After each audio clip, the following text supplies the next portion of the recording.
I think we're ready. Appreciate y'all.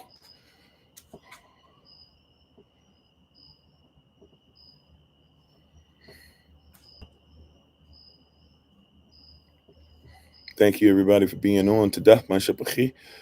We appreciate you. Thank you again. We honor you. Thank you for your support. Thank you for your love. Thank you for your kind words. Thank you for everything. Hopefully, this will be a blessing to you as we continue down this path that Yahavah has had us on for a little while now.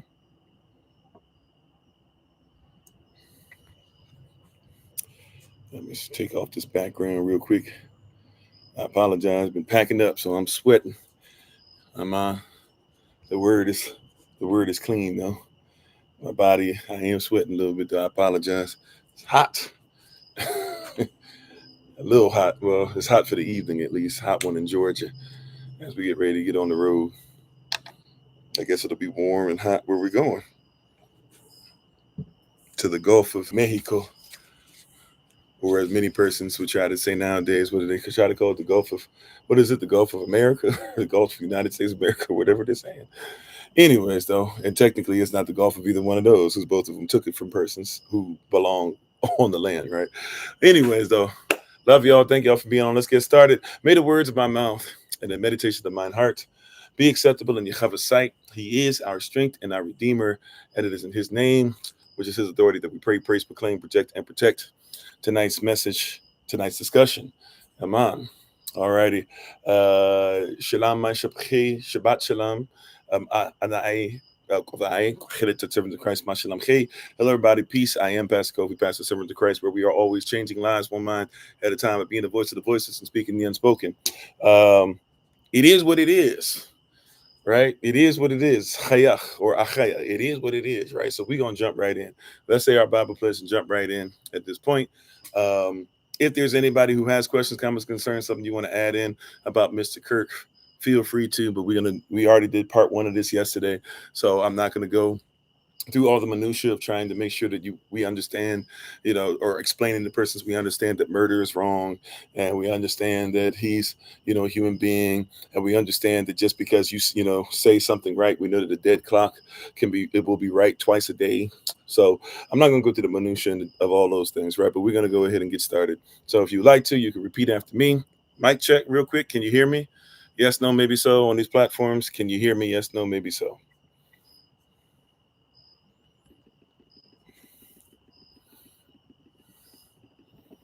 Yes.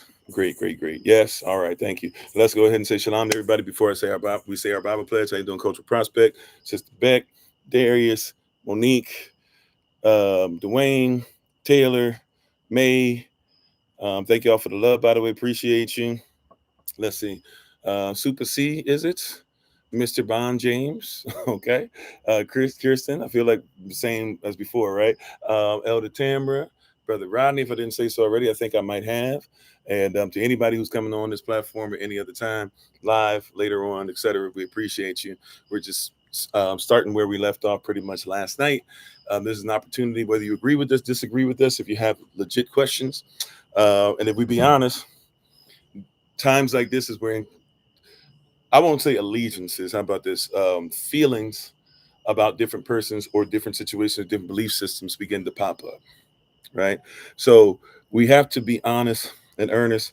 Maybe this will even be therapeutic, which is more my goal than anything else. Holy Spirit really is saying we need to discuss this as a family, get this off our chest, honor what Yah has for us and how we should look at this through a proper biblical prism. How you doing, Brother Keith? How you doing, Double OG, Triple OG, Minister Morel, Lottie Dottie, and everybody. Jadah, thank you for being on with us. We're grateful to have you guys with us on this rising. On this evening. Alrighty, let's get ready to say our Bible pledge, and let's jump right in. Shalom, Achiatia, how you doing? All right, here we go. Everybody ready? Here we go. This is my Bible. This is my sword, and this will I trust. For Yahashavai is Lord. No sword of God shall ever be heard. For this is my Bible, and this is Yah's word. Ad Sham Yahavah. Aman, which is Yahavah, his name, his authority. Let it be done unto us. You may be seated, or go back to what you were doing in the presence of the Most High. Thoughts on Charlie Kirk? So, any statements? I've done a little bit more research, but like I said, I'm not even going to really need. That sounds like it's really crazy, right? But Holy Spirit showed me and it told me, and I've seen through a lot of stuff that this is basically, as we said, what's happened with Charlie Kirk is the pulling back of the curtain, for us to be able to see what's going on behind the scenes. And if we be honest about it, we'll see very quickly that this is just more of the same stuff, right? Same item, same blueprint, same thing each day, right? So I made sure I stood on business. I made sure I put it out there. It's on all the social media platforms. If somebody wants to come on, you can come on the chat. I'll even allow if you want to come on TikTok. You have to have a certain amount of, it's not what I want. I'm not saying this is just how it's set up. You can come on platform if you like, even to talk, especially if you're somebody who feels like you want to be, you feel like I'm the one being divisive and things of that nature, which to a certain degree, Yah wants us to divide or separate from some of this foolishness. So yeah, I might be in that regard. But if you feel like you'd like to come over, feel free. If you don't know what we're on, Kofi_42. If you're on this platform right here, you can just look in the description with the video. You can copy and paste it, go on there. But I think you have to have 1,000 followers, or what they call subscribers, whatever, to be able to come in. But I'll try my best to take on all comers, not just who disagree. I don't mean that to be combative per se, but I'll try my best to make sure that that's there for all of us to see. Shalom, Sister Carla. Shalach. Ata my shapachi. Praying for the family. Thanks for being on with us. How you doing, Sister Greta? So tonight we're going to continue where we left off last night. Thoughts on Charlie Kirk. So if something pops up, anybody who'd like to be able to speak, anybody who'd like to be able to say something, anybody who didn't like what we were talking about yesterday, you can feel free. Moderators, I'm going to ask if we have that. We might not have any of it. If we do have some persons who come on or start acting crazy, I'm going to ask moderators, if you don't mind, as long as they don't do something that's so out of pocket that we can't continue. I'd like to have open dialogue as much as is possible, if I can say it like that. Right? How you doing again, Brother Dwayne? So if you guys really run that part of the show, right? So, but if you would allow, I would ask. How you doing, Brother Kayvon? So here are some of the things that we have to begin to have honest dialogue about. So I want to start in a place that we left off pretty much yesterday, as far as somebody trying to act like anyone who speaks on this matter, especially if we don't agree with the so-called Republican view. I'm not a Republican or a Democrat, but just honestly, if you don't agree with the right wing on this, then supposedly you're evil, you're an antichrist, you're the reason why we're going down. If you're a Democrat and you are not agreeing with the Republicans, then you support anything and everything that any so-called white social justice warrior on the opposite end, right, wants. And you are just as much a snowflake as they call the Democratic side. And as always, these are two sides of the same bird, that no matter who's been in office as president or otherwise, you're still dealing with the same issues that you've been dealing with since 1300s. Right? So I'm not going to be pulled into that part of things, although I don't mind speaking on those things tonight. Right? But we will be honest about, though, right? We're going to be honest in our dealings. We're going to be honest in our delivery. We're going to be honest in the conversation. And feel free to share, share, subscribe to the notification tab. Thank you for any donations that are given as well. One of the things that we're going to be honest and open, right? Because once again, we have a saying here. Maybe you guys have never heard it before, or somebody listening to this, watching this later on. But there's a saying that we have here that goes like this: a half truth is always a whole lie. How you doing, Sister Mika, by the way? Right? A half truth is always a what? A whole lie. If somebody will deny some of the truth, right? I'm not saying that maybe something else is to be revealed. What I'm saying is if somebody will deny purposefully some of the truth, then we got to be honest. That person probably denies all of the truth. Or if they're shutting off some of the truth on purpose, more than likely they're lying. Not only the more than likely, they're lying. If I know, right, if somebody asks me a question and I only give you half of it, you can say it's a little white lie. It's a lie because we're trying to give a birthday surprise. A lie, look, at the end of the day, right, we would still say that you're not telling the truth. Right? How you doing, Auntie Mary? Right? So we have to recognize this. We have to realize this. We have to comprehend this. We have to be honest about it. How you doing, Sister Mignon? And thank you for being on, babe. My wife is on the on, but I'm gonna love you, babe. Thanks for being on. So we have to be real. Israel. Let's keep it a buck. Let's keep it a hundo. Right? Yes, there are some things and some videos and things we can find of Charlie Kirk saying things, but I think I'm not gonna go overboard and we're not going to start lying. So yes, Charlie Kirk is on video saying you should never allow somebody to tell you you can't reach your goals and your opportunities because of the color of your skin. That's a true statement. It really is. Keep it a thou wow. Right? That's a true statement. How you doing, Sister Shirley? Praise Yah.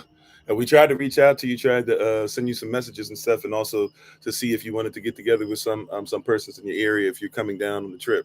So if you can check that out, stuff out for us, maybe if you can reach out. I'll be busy, but maybe after the children's Shabbat school, in between that and the men's meeting tomorrow, I'll try to make sure I get back to you. Right. And shalom to all. But watch this. Yes, Charlie Kirk did in fact say you should never allow somebody to tell you you were wrong or you can't achieve something because of the color of your skin. Don't allow somebody to shape who you are. That's true. Now watch this. Charlie Kirk, when he was taken out, when he was murdered, he was not assassinated.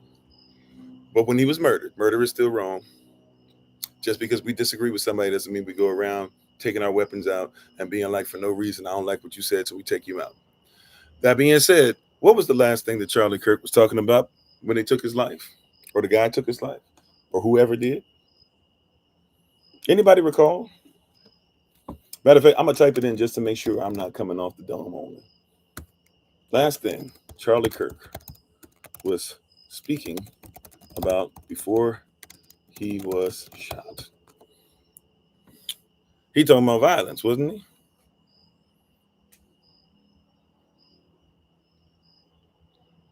Gang violence, to be exact. And how we are the problem. Is that not correct? Is that not correct? Right? Let's let me see if I can find transcripts because I don't really want to watch it. That's kind of disrespect. I don't even like watching when they keep taking us out. I'm gonna be honest. Right? But let's I'm gonna see if I might have to listen to it. I don't want to really listen to it. Okay. This says this okay, hold on. Might be able to finally read it. All right, Charlie Kirk was speaking at a debate hosted by his nonprofit political organization. So the organization he put together when he was fatally shot at college in Utah. Immediately before the shooting, Kirk was taking questions for an audience member about mass shootings and gun violence. Right? Now watch this. And I remember this part. Now, this part I do call hearing. He asked the question. He said, do you know how many transgender Americans have been mass shooters over the last 10 years? An audience member asked. Kirk responded, too many. Right? The questioner followed up. Do you know how many mass shooters there have been in America over the last 10 years? Counting or not counting gang violence? Kirk asked. Right? Now we know that the person saying mass shooters is talking about stuff like school shooting, right? We know the context. But what was he trying to do? We got to include the gang violence, right? Because if it's not gang violence, gang violence happens all the time, every day, all day, right? So if we do that, we can say, see, black persons. But then he wouldn't like it if we said, well, okay, how many do we include? Like persons like the former vice president of the United States when he takes somebody out hunting and shoots him in his face and then comes out and tells everybody, oh, my bad, y'all, I thought it was a duck. I'm young enough or old enough, however you want to say that, to remember that. I was watching a crazy video today. Right. See, because Charlie Kirk gives us it gives us an opportunity to look at the curtain being removed. How you doing, Brother Dennis? I see. Yeah, that SBS, that smooth brain syndrome, right, showing up. I was watching something My wife was watching it as well. She can back me up. I don't know if some of you have seen this or not. I'll describe it to you. One of the sickest things, we were watching, having fun as a family. We were for like a couple hours just having fun. You know, we don't really do stuff like that for that long. You know, when you used to be young and your family watched television shows for a couple hours. So we were watching some stuff and having fun and laughing and joking and seeing some stuff that was crazy, but it was funny, you know. And then this one thing shows up. I wish I had taken a screenshot so I could give you guys the name. And there's this video, and there's a so-called black person, a Negro, more than likely, facing the ground. And he's propped up on this thing, this little board or whatever, but he's basically got somebody, and there is a so-called white person with their knee in the back of his neck. And this is not George Floyd. This is not Derek Chauvin. This is a person who is doing his best to show everybody that you can put your knee on the back of somebody's neck and they should be able to survive. So therefore, George Floyd did not die because of Derek Chauvin. George Floyd was not murdered. George Floyd simply was a drug addict that deserved death. Right? Now, I'm old. I'm old enough because people be saying this stuff happened 55,000 years ago, right? Whenever you discuss chattel slavery, if you discuss racism, if you discuss, John Brown, if you discuss Jane Elliott, if you discuss that, they keep saying these people existed. You know, these things happened 75,000 years ago. It keeps getting higher and higher and higher. But I do recall a year called 2020. We talked about this a little yesterday, where there was a person named George Floyd, and George Floyd was allowed to be murdered, right? Recorded before the world. And not only was he murdered, everybody got to, say that he deserved it. It kind of reminded me, how you doing, Sister Deborah? It reminded me there was a little boy. Some of you would say he's an adolescent. For me, my age, he's a little boy. He was a little boy. He was walking around in his neighborhood, and somebody who didn't even live in the neighborhood, was a sojourner of the neighborhood, decided that they were going to challenge him because he was a black little boy in a hoodie. And the boy did what many would do, which is, a stranger came up on me, I'm going to fight for my life. And when he beat the dude up, the dude couldn't take it that he got beat and whipped by a boy, right? And rather than just even follow him and call the police, he decided after the fact to basically shoot the little boy. I believe his name was Trayvon, if I'm not mistaken, right? We're gonna have an honest dialogue tonight, right? I told you it's gonna be part two. Yesterday was a little uncomfortable. We gonna stick to dismount tonight. So be ready. But we're gonna be honest. We gotta have honest dialogue about this. Right? Yeah, when it's underlined, it's kind of difficult to repent for your sins, right? We could keep talking about many more. There's a woman named Sandra Bland, and she was hogtied, literally hogtied. And by the way, former security person on security details, also did a lot of military police work. Um, if you ever are taught about putting somebody and getting them and putting them, making sure that they're together, there's somebody who did police work. So I don't want, some of you guys talking about, no, this and that. Hear me. See, this is an authority talking to you tonight. Praise Yah that I've had a lot of diverse experiences and have been barak to be able to have a lot of experiences, because it helps me to see things that others may not see and put things together, certain things. I'm not saying nobody else has. I'm just telling you, as a person speaking, I can speak as an authority on some of these things and not authorize confusion, as many persons are doing in the satanic manner. And I can tell you, and thank y'all for the love, I can tell you from personal experience, if you ever learn about handcuffing someone, you may, right? You sometimes you got to do what you got to do to get them to the ground, right? That ain't got nothing to do with race. Sometimes you got to do what you got to do, right? You might have a dude that's bigger than you, stronger than you. You might have a dude that's strung out on something, somebody that can't even feel, even if you were doing something crazy to their body, they can't even feel because of the drugs they're on. That could be possible. That being said, no matter what, I have never been trained to ever take somebody's life, even if they're on drugs.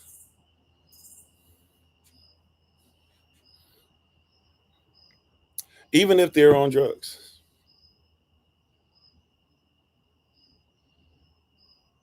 right? Never been trained. to take somebody's life because they were on drugs. Never been trained to take somebody's life because they're white. Never been trained to take somebody's life because they're black or in between. Not once. I can tell you that straight up. Never. Never have I ever, right, have been trained to go ahead and take somebody's life. But if you do have to take them down, you take somebody down, I might have to put my knee like in the small of your back, right? Apply a little bit of pressure to get you to realize, hey, you're going to give me your arm, because I have to make sure the scene is safe, not just for myself, but for anybody that might be around. Those things we can go ahead and look at. How you doing, Elder and Nice, if I didn't say so already? We look forward to hearing the word from you tomorrow for Shabbat service on the podcast. But one thing I would tell you is that we were trained that if you take somebody's hands and you handcuff them and you put their chest to the ground, sometimes even some people go as far, I've never done this, but some persons have even gone as far as handcuffing their or putting, well, I guess handcuffing their legs or putting some kind of shackle like thing together because the person can be that far out of pocket. Never once have I ever been trained to leave them on their chest. Not to put my weight on them, but to leave them on their chest. I'm going somewhere. I know we're talking about Charlie Kirk, but once again, Charlie Kirk is a curtain. The curtain has been drawn back. Let's have honest dialogue. Let's look at the man behind the curtain. Right? Charlie's not here anymore. His actions going to speak for what they spoke for. We're going to be honest about what he said in his actions, but he's gone. He's being judged. Right? You don't have to judge him here. The Bible says if we would judge ourselves, we would not be judged. So hopefully if y'all say what he said is correct, then if he judged himself wisely, the Most High will deal with him wisely. Right? But if he, and by the way, persons who don't like, I said this yesterday, and this actually is kind of sort of quoting a baseball player, I believe that plays for the Los Angeles Dodgers, Mookie Betts.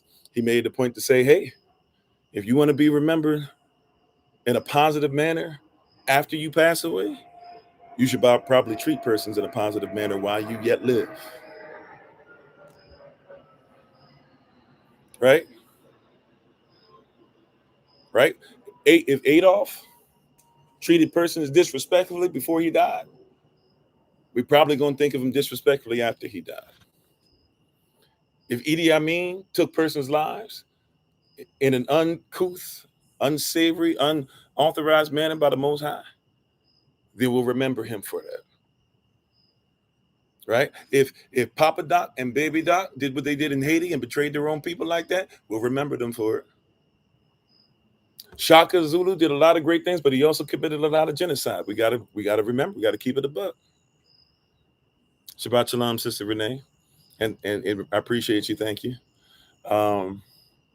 Right? So that's right. So you can only rest in Shalom or rest in peace if you live in Shalom. So if you did something purposefully to go against peace, and we simply just say, hey, you remember when this dude was against peace? When he was against brotherhood? See, because they'll say, man, Charlie Kirk said we should live together in harmony, but then nobody says, well, when he was saying that, simultaneously, he was also saying that so-called black women, right, Negroes, dark-skinned, persons of color, Native Americans, etc., didn't deserve jobs because of DEI, but wouldn't tell you that DEI and affirmative action, which he fought heavily against, that both of those actually benefited so-called white women more than any other person. Guess who benefited second? Uh-oh. See, this is the lot. We're gonna, the curtain is pulled back. Guess who benefited secondly?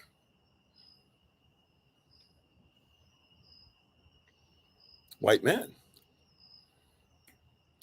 They just don't write them down as such, because you don't have to identify yourself. You can identify yourself as much as you want, but when you do the research, it's white women that got number one in affirmative action. White men that got number two. It's white women that got number one with DEI. White men that got number two. Matter of fact, I believe black women, so-called black women, are like number 5 on the list for DEI. And black men are behind them, so-called. So then we got to ask ourselves, when he's saying this stuff, is he saying this because he's my brother? Or is he saying this because he's against my brother? Is he saying this because he loves my sister? Or is he saying this because he's against my sister? Because how is it that the same thing that he says he should fight against if so-called black persons get it is wrong? How is that something that now he says you should be for if it benefits so-called white persons. See, I'm not causing the division. I'm asking the question. He said it, right? How you doing, Sister Judith? Right? He said it, and thank y'all for the love. So if he's saying these things, question is, should I believe what he says? Should I take him at his word? Should I take him at faith? Because y'all say I should believe him at his word. He's honest, is he not? Come on, talk back to me tonight. Especially those who want to disagree. I know we got extra numbers, and I know we have persons that haven't quite clicked on, but they're listening. Talk back to me tonight. Fight back. What's it? What they say? Fight back. Get him, Doug. Get him, Doug. Fight back.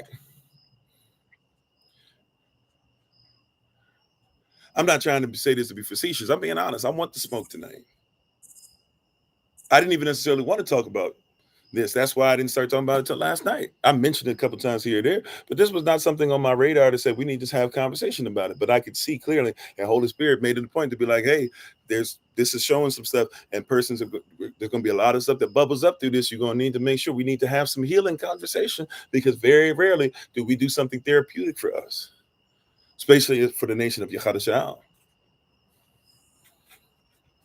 I'm sorry, you said, didn't he mean you should be chosen by the merit, not the color of your skin? Okay. So if he says that, question for you. So great point, right? And how you doing? We're gonna treat each other with respect.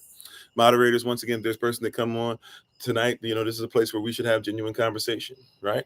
No such thing as traitors tonight, right? I know somebody want to go. No such thing as boule tonight. I will treat you with respect. I know they exist, but tonight we're gonna just have human dialogue. All right. So watch this. So when you say that he said that, which is a small excerpt of what he said continuously in the whole interview, but if we're just going to take that one little excerpt, correct?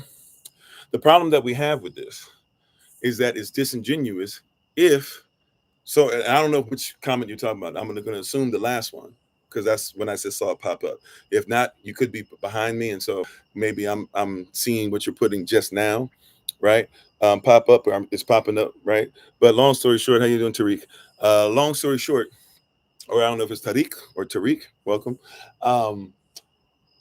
This same person made it a point to say that Black women, while saying that nobody should be judged off the color of their skin, he said Black women are not the most educated. They're lying to you. And even though Black women have received the most education, so-called Black women have received the most education, they actually are not the most educated. They're not really educated at all. So if I take him at his full word, fully, if I take him 100% of what he says, right? Because that's what holy, right? If I take his so-called Christian values into, and not even being facetious, his so-called Christian values into account and hold him accountable to it, is it all right that he would say on one end, don't let anybody judge you, to a pretty much almost 100% white, so-called white crowd, but then make it a point to tell the so-called white crowd that, hey, these Black women aren't really as educated as what they say. Don't allow the DEI stuff to get over on you. How should I take that? And I don't want you to feel like you can't answer, right? So I'm not yelling. I'm actually in a very small space, actually. So I'm not yelling at you. I literally have walls and stuff like right next to me and stuff. So I'm projecting even without trying to project. So I hope it doesn't come off that way. I can be passionate about what I say, but I do believe in humanity and giving everybody a right. But you see what I'm saying? We have to have that part of the conversation. He's talking. We used to say it like this, right? Growing up, or at least our parents used to. He's talking out of both sides of his mouth. You said, and he didn't live or love that way. He questioned the qualifications if he saw a Black pilot. That too, right? Hey, isn't he one of the persons like Ben Shapiro? Isn't he one of the persons like Candace Owens? Isn't he one of the persons? I forget the elderly, and respect for our elders, but the elderly Black man who does interviews and stuff and always says never refer to yourself as Black, right? And he ain't saying it for Black's Law Dictionary reasons either. But isn't he, didn't they say, yeah, we don't feel comfortable when we see Black pilots because we know they only got the job for DEI. Why don't they get it based off of merit? Well, if he's got there, why is it assumed that he didn't get it based off of merit, based off of working his behind off? based off of coming from a family that history shows us, right, has been pegged, and there's been a design system to ensure that he would not make it to that point. And yet he was so great at what he did, he made it to that point. But because of the color of his skin, somebody would dare say he can't make it. My wife and I were talking about this earlier today, and this goes the opposite too, of course. But we were talking about, you ever seen a gang? And in the gang, right? And when I say gang, many of you automatically went to thinking about black persons, didn't you? Even so-called black persons, because that's how we've been taught, right? Nevertheless, you ever seen a gang? And let's say the black persons are in the gang and they running it, and you see that one white dude. This is the way it works. We're gonna have social construct conversation night, colonial construct stuff tonight. This is the way it works. In the gang, what happens? In the gang, if you see that one white dude, he probably the scariest person in that gang. He probably had to do a lot more than anybody else, and if anybody you messing around with, you probably want him to be the last one. Right? Real talk. Real talk. Right? Because the way it works, especially depending on who's in charge, is usually whoever's coming in is considered to be a stranger, or considered to be somebody that's new to it, or somebody that's not from that hood, or whatever the case is. You got to prove yourself more than anybody else. Now, if you're coming from a place to where you've lived in the hood, but you've always been the person who is subservient, and you've always been the person who's the person on the plantation, whether you're talking about the steel concrete plantation, or you're talking about the cotton plantation, or you're talking about the place where they dig holes, or the place where they make license plates, prison. I'm not even talking about the early 1900s. I'm not even talking about 1800s, 1700s, 16, 1500s, 1400s, 1300s. Talking about modern day today, right? But if you're of those persons and get an unfair shake because of the color of your skin, question for you, beloved. Because that's what this system is based off of. I'm not going to say that nobody who's not black has ever been through anything, but let's be honest. This system of oppression, right, was not based off of, hey, we want to make sure before somebody hits me with, there were white slaves too. Okay, cool. Right? Were there white slaves that ever were slaves because of the color of their skin?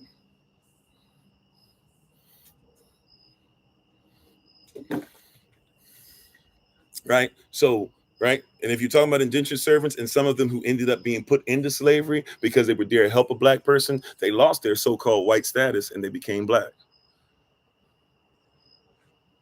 We're going to be whole with it. So Charlie Kirk is perpetuating the same stereotype, or was. Really, let's do it like this, because it's eternal. We forget these things like word and actions and stuff are judged eternally.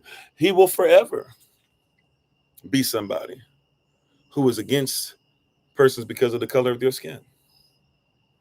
And persons don't like it because he's died. And so, it's if I may, allow me to even talk about so-called black persons for a second, so-called black persons or Negroes for a second. You ready?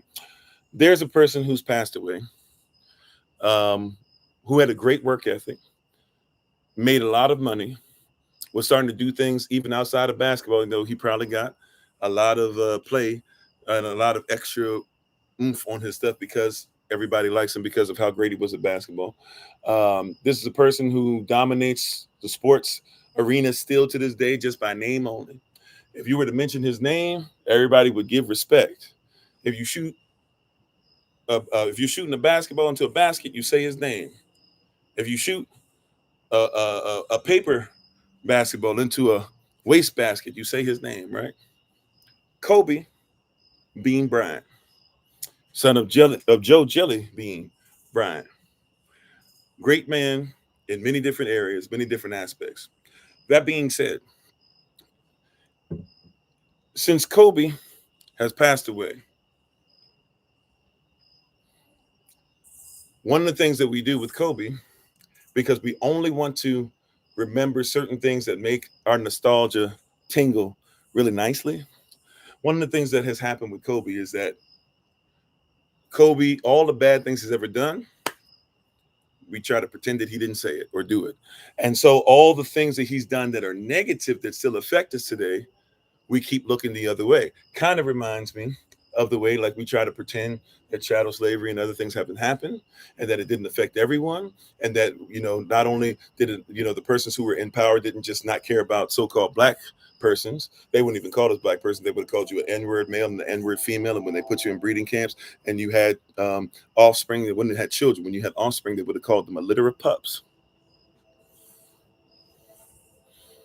Right? That being said, we like to erase it because we want to go, well, Teddy Roosevelt, he was somebody who was strong for America, you know, pay no attention to the Great White Fleet. Right? Chicago, it's the second city. We rose up. Pay no attention to the fact that we don't tell you that it was a so-called black man, an African, right, who came in and who married a Native American, a so-called black woman as well, and were able to build the city. And that's why it's named Chicago in the first place. Look it up. And that when persons built certain neighborhoods in there that were all white, they used to not just call it the Windy City or the Second City. They sometimes even called it the White City. You might not have known that, but allow me to show you, right? We like to erase things because if that type of nostalgia shows up, we might have to have some interesting conversations, right? If we be honest about Abraham Lincoln had slaves, and Abraham Lincoln, before he freed slaves, he gave reparations to slave owners. And guess where he gave them to? In DC and in Maryland. Guess where Harriet Tubman was a slave, by the way? Eastern Shore, Maryland. That means if you're in the places like, I don't know, Annapolis, Maryland, if you're in the Eastern Shore, if you like to go a little further and go to places, you know, like Ocean City, or at least a little further down, Ocean City, stuff like that, you're in the places where that was heavy chattel slavery. Heavy. Now, we're not supposed to say anything about that, though. You said if only someone came up to his open talks to discuss his conclusions of these stats while he was alive. Well, there were persons that did, but guess what? The way it was set up, that person would be dismissed or stopped before they could get into it. So was it truly a Q&A or open discussion? We'll leave that for person saying. Thank y'all for the love. I appreciate you. You said it's the same logic that tells us not to tell the truth about a person because they were unalive. Haven't we all been told not to speak ill of the dead? Yeah. Same logic. That's a great point. Because watch this, going back to Kobe. If we're honest about it, did Kobe ever do anything wrong? Now I want you to see this because once again, Kobe is a great example of this. Somebody not gonna like me. See, persons thought I was only gonna talk about so-called white persons and harp on them, but evil is evil. Charlie Kirk helps us to remove the curtain. We can see other examples to help you. We can give you so-called parables, if you will, to help you to recognize what's going on. Same old, same thing. See, watch this. If we be honest about Kobe, do you know that Kobe Bryant actually admitted to what he did? He just said he didn't realize that it was not consensual. Did you know that?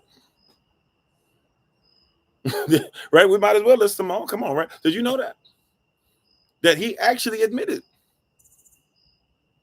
I know you don't want to hear that, but if you haven't read this, go. It's still up. It's still up. You can't find it on ESPN, but the archives is still there. But all you got to do is Google or go on Pride or go on Yahoo search engine, wherever you want to go. And this is what I want you to do. Type in something along the lines of, matter of fact, maybe we should just do this right now. See, because we like to cover stuff up and we don't like to talk about this stuff. So let me see. I'm going to type in. I'm going to use Google because everybody has Google, so you can repeat this later for yourself. Kobe Bryant court case. Should I say? Hold on. It was civil court case, right? Let's do civil court case. Rape allegations. Forced to write a letter because he had to pay the girl off, and he had to write. He had to write out a statement. You might not have known that. I don't know if they're gonna get. Oh, they make it harder and harder to find each time. Used to be up ESPN. Okay, is that the one? No, that's not the one I'm looking for. They got it. I might have to search for a minute. Let me just see.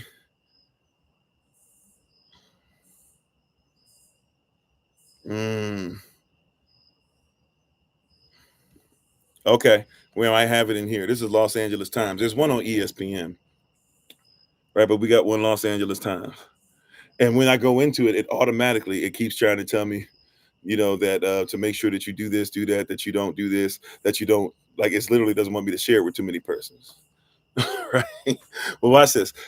Kobe Bryant and the woman who accused him of sexual assault settled her civil lawsuit out of court Wednesday, marking the end of the often graphic 20-month legal saga that drew worldwide attention but never resulted in a trial.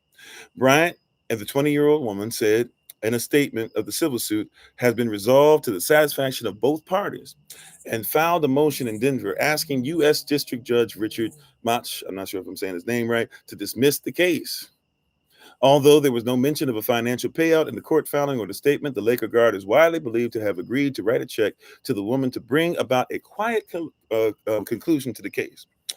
The parties and their attorneys have agreed to no further comments. Okay, so this is not what I was looking for. So I'll just say it. I like to usually, okay, there's more. Hold on. There's more. I thought that was the end.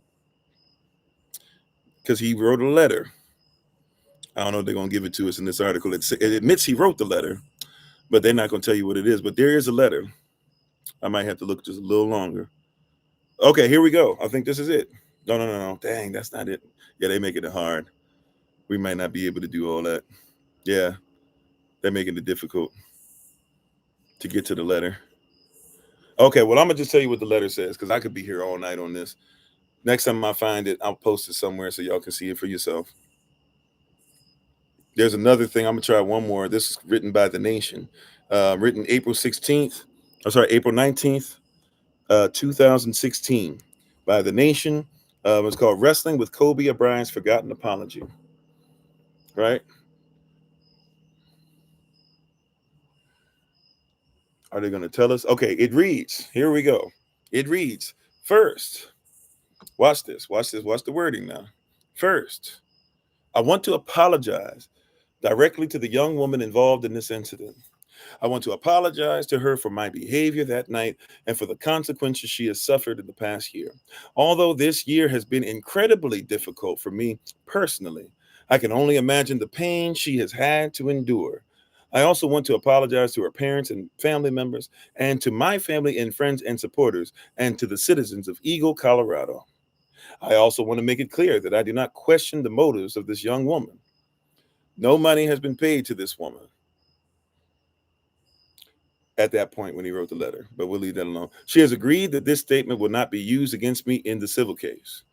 Although I truly believe this encounter between us was consensual, this is the part right here. Right?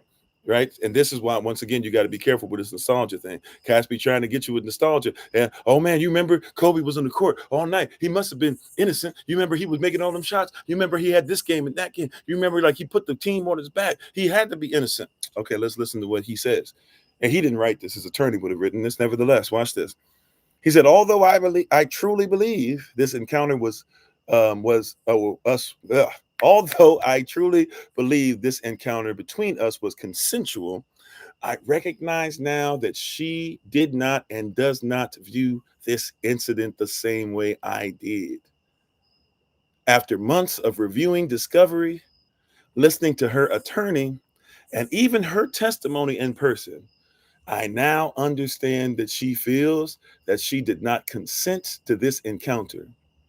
I issue this statement today fully aware that while one part of this case ends today, another remains. I understand that the civil case against me will go forward. So this is to get rid of this is to make sure, hey, criminal case, judge, throw this away. We are already straight. I haven't paid yet. Civil case gonna go forward. He's gonna pay her money, right? So see the lies and stuff already. I now understand how she feels that she did not consent to this encounter. I issue this statement today fully aware that while one part of this case ends today, another remains. I understand that the civil case against me will go forward.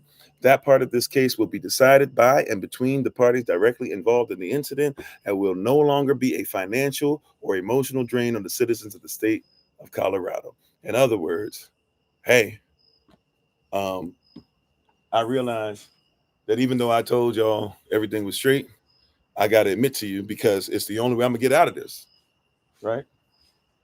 This is what he's saying. This is the only way I'm going to get out of this. The only way I'm going to get out of this, and that we agreed, is that we're going to go ahead and go take the civil case. We're going to do the civil case, right? I'm going to pay her down the road. And when we do this, Your Honor, criminal case, dismiss it because we've already both agreed we're coming to you together. Right? Got Vanessa. That's right. Got his wife, that ring. Right? They had her sit out there. They were both still young. They said, hey, he gonna buy you a 4 million. I remember the number. What was that back in 02, 03? I remember the number because I was like, 4 million. What is $4 million today? I don't even know. Is it 8 million? 6 million? $4 million ring. Had it on display, put it right there next to him. She made sure she played her role. And look, she played it well. I ain't mad. She decided she's gonna stay. She decided she's gonna stay. But she played her role well. He sat there, he admitted, I cheated. By the way, he admitted that he cheated, and then after that, he called out, even though it's wrong, but then he started calling out anybody else, including Shaq. Right? That's why Shaq got a divorce, because he said, well, y'all talking about me, Shaq cheated too. This is the person that you guys love to talk about. Yeah, respect and no excuses, work hard, don't blame anybody for your mistakes, yada, yada, yada. Say what you did. If you make a mistake, all you can do is just don't be afraid of the moment. Meanwhile, he's taught you guys to do the opposite so much that we won't tell the truth about what he did. There's a video out about the young woman. I forget her name, and we're not really supposed to know her name, and I'm not supposed to out somebody like that anyways. I won't do so. I forget her name, but the young woman, doesn't matter what color she is, but just for the sake of argument, to let y'all know that I'm not coming against persons just because of the color of their skin. I'm not the one who was Charlie Kirk, right? But the young woman was white, and it was still wrong that somebody would take her innocence like that, correct? Okay. So, but there is video evidence, or not video evidence of what happened tonight, but if you watch, there's a video where her friends, I guess, or somebody's hyping her up, trying to get on stage, and she's trying to basically do like a rap song, and it's terrible. It's cringe. It's cringe, especially because she's rapping about somebody doing something crazy, but she's putting the stuff out, trying to take her power back, right? Not mad at that, by the way. However you feel. In that instance, I can't tell you what that is to have somebody do that to you. So what she felt she had to do, she had to do, right? I think it was a bad way her friends made her do it or had her do it. At the end of the day, she tried to take her power back. And you can see in the middle of it at the end, I won't repeat the lyrics, but she starts repeating this one lyric over and over again. And she starts pausing as she starts having a mental breakdown.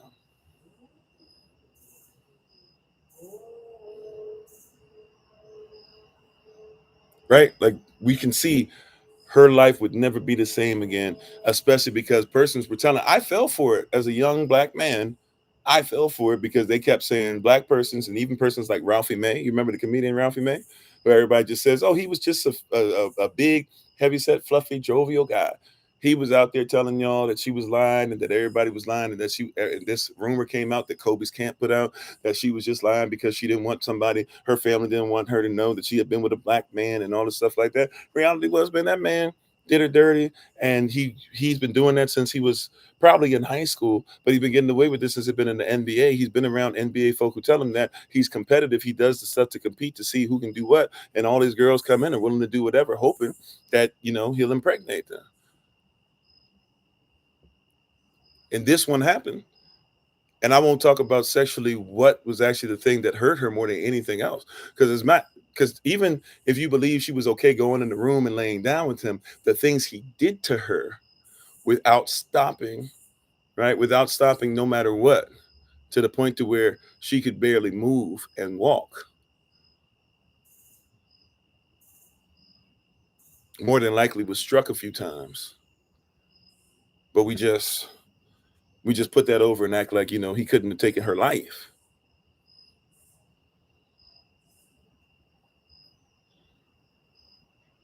Right? So whether you're talking about black, white, whatever, it's evil no matter who does it. It's evil when they try to pull the wool over our eyes no matter what. Right? Charlie Kirk was not somebody that when we look back at him, we'll look back at Charlie Kirk. Now, we can't even say he's on the same level. I was going to say like a JFK or somebody, but JFK was at least the president. When he was shot, he was assassinated. Charlie Kirk was murdered, but not assassinated. Right? He's not MLK. He's not Malcolm. Right? He's not when they try to get at Tim Wise. He's not John Brown. Right? He's not when they try to get at Celine Pentland. He's not. And what persons are trying to do is make him a martyr. There's actually hashtag Charlie Christ stuff out there. Charlie Christ. You said Charlie spread the truth of the gospel. Okay, so moderators, here we go. Here's another one, right? Asking moderators, you run it. If the person gets out of control, cool. I ask that you allow a little bit of conversation. Okay, you ready? Charlie spread the truth of the gospel. First of all, the word gospel means Godspell. And if you look at it in the Greek, what you guys say the gospel is not what the definition of that word is, the Greek word. That being said, he was spreading the truth. Okay. So, question for you. Can you tell me, right? We'll go one for one. I don't mind doing this tonight. I got time. Right? Let's have conversation because I want to genuinely know, right? Tell me, you tell me one thing that he said that's of the so-called Godspell or gospel, and then I'll tell you something that he said is conflicted with it. And let's see where we go with this. Because you saying, right? Can you give me something that he said that is biblical? Right? And then let's right? It's not that difficult. See, persons will come on, they'll just say something, but they won't stand 10 toes down. If you stand 10 toes down, I got much respect and welcome. But we had to have genuine dialogue. What is the stuff that he said that is the so-called Godspell? Or let's take that word out. That's biblical. What did he live by? You said based on definition, why you say it wasn't an assassination. Okay, a president is assassinated, right? Somebody over a people is assassinated. Somebody who leads religious, religious organizations, even you can consider to be assassinated, right? But I also would go like this: if we're going to keep it a buck, and you guys consider them all to be American citizens, I don't, for real. But if we're going by that context, okay, Malcolm X was an American citizen. They said he wasn't assassinated. MLK was an American citizen. They said he wasn't assassinated. Matter of fact, when they came up with a census, they said that he was asking for too much too soon. And listen to persons, so-called white persons like Jane Elliott, who was around and cried her eyes out the night that King was offed, and then went to school the next day and was disgusted to find out that persons were laughing at it and saying that N-word got what he deserved. Because we do this weird thing where we pretend that everybody loved King, and we forget that the United States of America as a whole didn't even say that his birthday was something worth celebrating as a whole until like 1996 or so, maybe 92. I can't recall. I could be wrong on that, but till the 90s. He was often 68. See, but what happens is the same thing a lot of persons do. Hey, man, my parents were around, or your parents lie to you and they say, I marched with this one. I marched with that one. I support, there are going to be a lot of persons that are going to say in years to come, I supported Tim Wise. I supported Jane Elliott. I always loved John Brown. Don't know nothing about him. So, yeah, so based off of that criteria, if you don't believe that one so-called American citizen deserves the same respect as another American citizen, and one was saying everybody should get together, the other one was saying everybody should get together as long as they do things that are Eurocentric, I have to challenge your belief, or I have to challenge what you say an assassination is. You said, would I say Milk was assassinated? MLK? And if so, did he fulfill, what did he fulfill that Kirk didn't? Cool. Did Charlie Kirk ever have everybody walk through? Matter of fact, do you know why 1963 Reverend Dr. Martin Luther King Jr. actually took over the movement for the March on Washington? I'll answer you straight up. You said respectfully, he was not all a bad man. Cool. Kobe Bryant wasn't all a bad man, but did Kobe Bryant rape that girl? He admitted it, right? Charlie Kirk wasn't a bad man, 100%. He had a family. He probably took care of him well. He probably had black friends. But if he says that black women aren't educated, it's all a lie, and that white men are the most educated, and that's the way it should be. And black women, just like white women, should be content with just being nothing but women that are in the house all day. Maybe we should now look, if we have different ways of looking at it, it's going to show that obviously, as far as our culture, we have two different cultures we live by. You say that's pretty dang bad on Kobe. Yeah, but you don't think that it's bad to say that, black women are trash. You don't think it's bad to say that, right? But MLK, you say right, MLK, let me ask you this. Once again, do you know why? So and now I'm being nice. We're going to be nice, but we're going to tell the truth tonight, right? Why did MLK even take over the March on Washington? Do you know why the March on Washington started first? MLK is a Christian, sure. So is Charlie Kirk. Now back to what I was saying. Why? Why? And MLK is not perfect, by the way. I ain't talking about perfection. I'm talking about, let's be honest about it. We can be honest about MLK too. But since you're saying, hey, because what you're doing right now, if we're going to be honest, you're trying to tell me what's the difference between Charlie Kirk and Martin Luther King Jr.?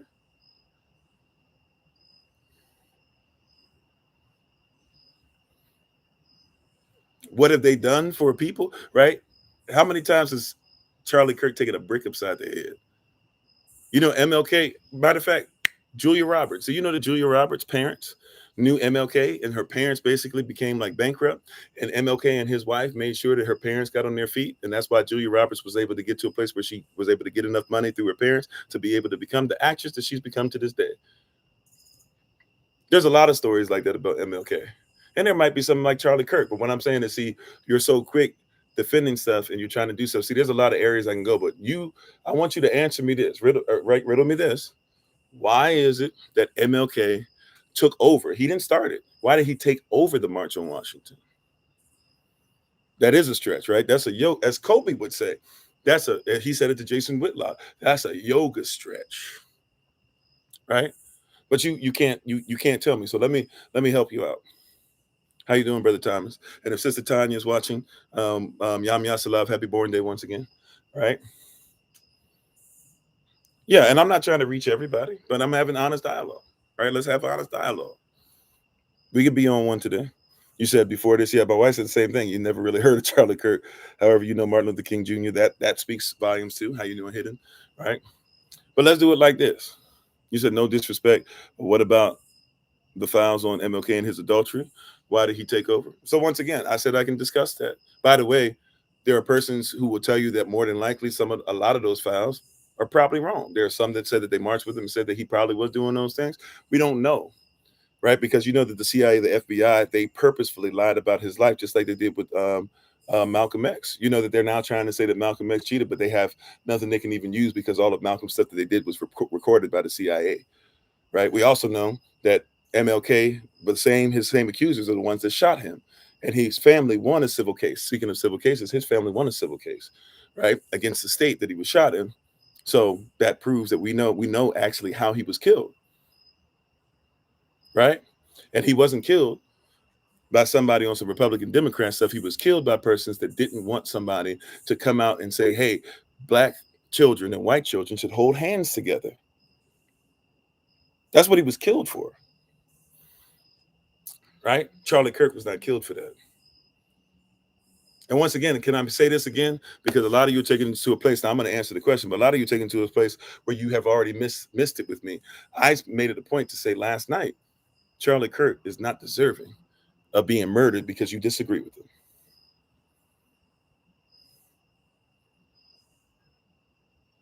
Charlie Kirk I didn't say that he deserves to be murdered.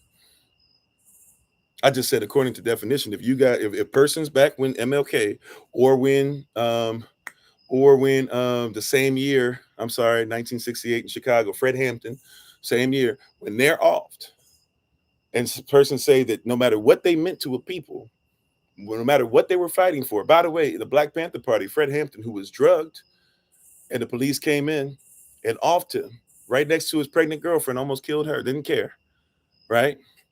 And then lied to everybody and said it's because he fired on police, when they didn't tell you that they had literally been firing on him and his people doing drive-bys for weeks. And then offed him right in front, drugged him so he couldn't move, and then killed everybody else who was trying to protect him as they ran into the house. If you won't call that an assassination, well, meanwhile, the Black Panther Party, anybody who's ever had free or reduced lunch is because of the Black Panther Party. Anybody who's ever been able to get help to be able to be seen at the hospital when you can't afford it, because of the Black Panther Party. Did you know that?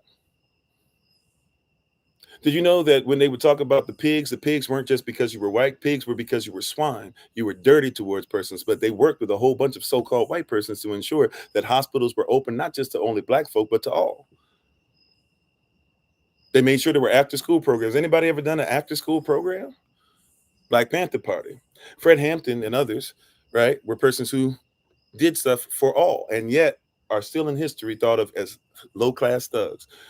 Question. if we won't think of him and represent him and love on him and respect him and make sure his family's taken care of and have cameras and speakers to make sure that that his girlfriend was calling for war, but it's okay to do it for Charlie Kirk. And you gotta riddle me this. Why is it okay for one and not the other?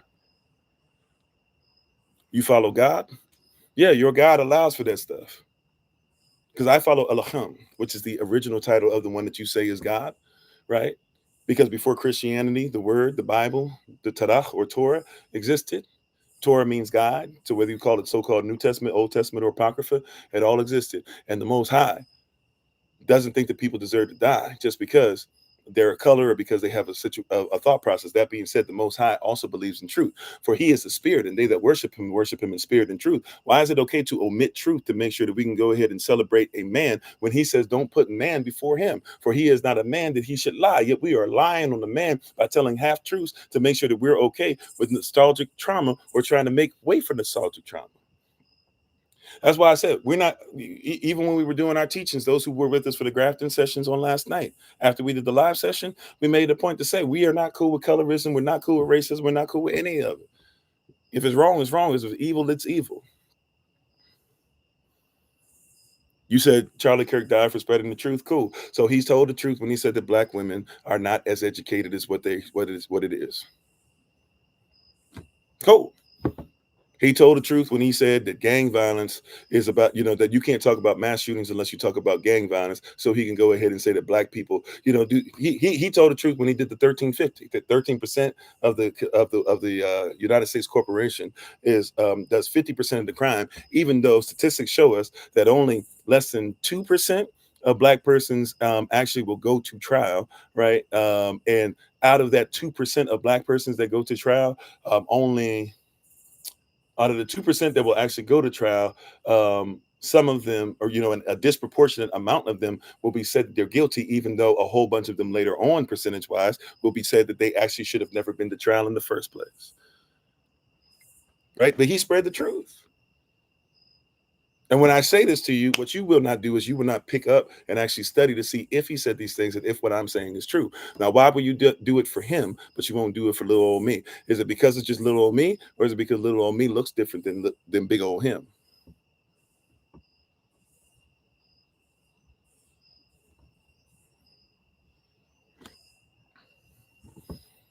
Because I'm telling you truth. I'm giving you fact. I've been looking up articles and stuff tonight saying, hey, let's read through the article. I didn't write the article. We read an article about last thing Charlie Kirk was talking about. Did I say it? Did I put the knee on George Floyd's neck? Did I come up with a video recently to tell you why George Floyd died of fentanyl? Was that me? Was I George Washington telling y'all that I never told the lie while ripping teeth out of the mouth of my slaves and then paying them a penny here or there for it? The Messiah is the truth. He says, if you lie or if you deny the truth or if you deny him, watch this, he's the truth. He cannot lie. And if you deny him before men, then he will deny you before his Father in heaven. So if you deny him by lying, because he says we should always tell the truth, and if you won't follow him and pick up your cross and carry it no matter what people think about you and tell the truth, because you're more concerned about making sure that you fit in with persons who probably, make life easier for you, then yeah, he's not your Lord anyways. If we're going to go there, right?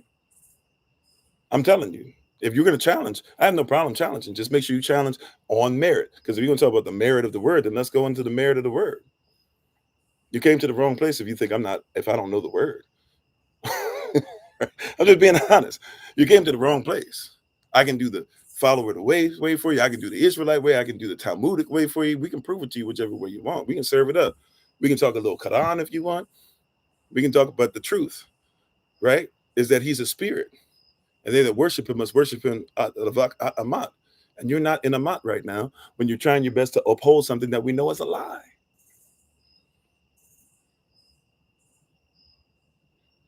Oh, I'm not arguing. Well, I'm arguing. Arguing is fine. But if you don't understand what I'm arguing, then maybe, in all honesty, I'm not trying to say this, but it seems like you might have Dunning-Kruger effect. So forgive me the way I'm going to say this, but I'm just being honest. If you're saying you can't comprehend anything that's coming out of my mouth, like they try to say about Kendrick Lamar, the Super Bowl or other things, you're saying the same thing, bro. Like you're not saying nothing different on that. right? You exactly what your name says, deaf tone. You're deaf. You don't have ears to hear, and if you don't have ears to hear, you don't know who the Most High is, anyways. So you might want to go ahead and scroll past and go into something else. What's the topic? The topic is what's on there. It actually says the topic, right? I'm just not trying to be rude at this point. When you try to just go, you try to hit me with the same thing. Oh, here comes another one of those so-called black persons and so-called Israelites or so-called this and that, right? But Charlie Kirk, he told the truth. And then I simply tell you, I'm showing you where he was lying and where he was wrong, and how even the Bible says that you should try to do stuff with honey, right? Because I'm being sweeter than Charlie Kirk would. Charlie Kirk just basically says, hey, you black folk don't deserve and he gets this even after his death from you all who say that you're about Yah and love, or the Most High, and loving everybody the way that he would love us. Because that's what Yahashavai, that's what the Messiah said makes you his disciple. But I don't see the discipleship. I don't see the discipline in that.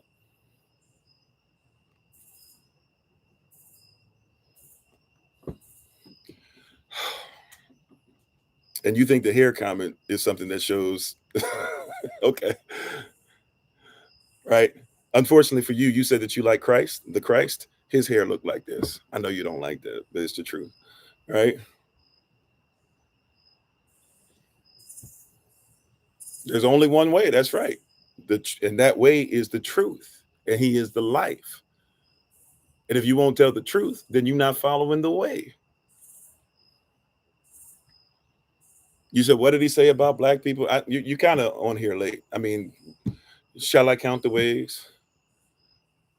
We already discussed how he said black women, are not educated. How DEA means that everybody who's getting it is getting it for wrong reasons. He made the point to say that, hey, I'm not going to, like, politically, I don't know how many times. At this point, see, that's why I say Charlie Kirk is easy work. He's light work. If you agree with what he's saying at this point, for real, I'm not saying nothing that he ever said is true, but we know that half truths are whole lies. And if somebody tells you just enough truth to go ahead and do it, you said MLK was an awful person. Okay, right? He was an awful person. Cool. So you're one of the persons that at least you're willing to say that. Now you can't give me a bunch of, or maybe you can. And you want to say he was an awful person for sure. But if you think that Charlie Kirk was better, and by the way, when it comes to MLK, you notice nobody ever could answer the question because y'all talk trash about somebody, but don't study them. So let me go ahead and answer the question that was given out earlier. The question was, with MLK, do you know why he took over the 1963 March on Washington? Because he wasn't in charge of it initially. So why did he take over? The reason why he takes over is because there was going to be a huge grassroots movement that was going to be violent, where so-called black persons in this country had had enough of being treated the way they were being treated, and they were coming to DC to do what y'all be saying we do automatically all the time, even though you won't talk about it when you do it on Super Bowls and NBA championships and baseball champions and stuff, when y'all be literally sometimes eating crap. But I'll leave that there. You don't want to admit to doing that on your own, let alone when you do it in other things. That being said, we don't want to talk, black persons were going to come together and they were going to lay down on the airport. Now that you know this Ronald Reagan Airport, right? But they're going to go to DC Airport. They were going to lay down and not let planes take off. They were going to go ahead and make sure that it was marked that, hey, persons that treated them with respect will leave their businesses alone. Those who keep disrespecting them and do some things, including some of the business owners who were lynching us, they said, your business got to go. Right? They were coming to do that. JFK, right, being paid by persons who paid both Republicans and Democrats. JFK catches wind of this and is told, hey, get MLK in here. We're going to have a meeting. They come to the Oval Office together. We done lost a whole bunch of persons. Can you see me? Can you hear me? Yes, no, maybe so.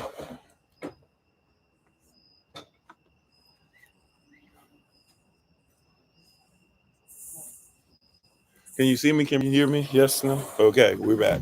All right. All right. So the reason why you said incorrect, you got the same hair and always split yours habit so it stood out. Okay, cool. So if you got the same hair and stuff like that or whatever, by the way, who's to say that I don't? If you're still with us, you might not be with us anymore. But who's to say that I don't?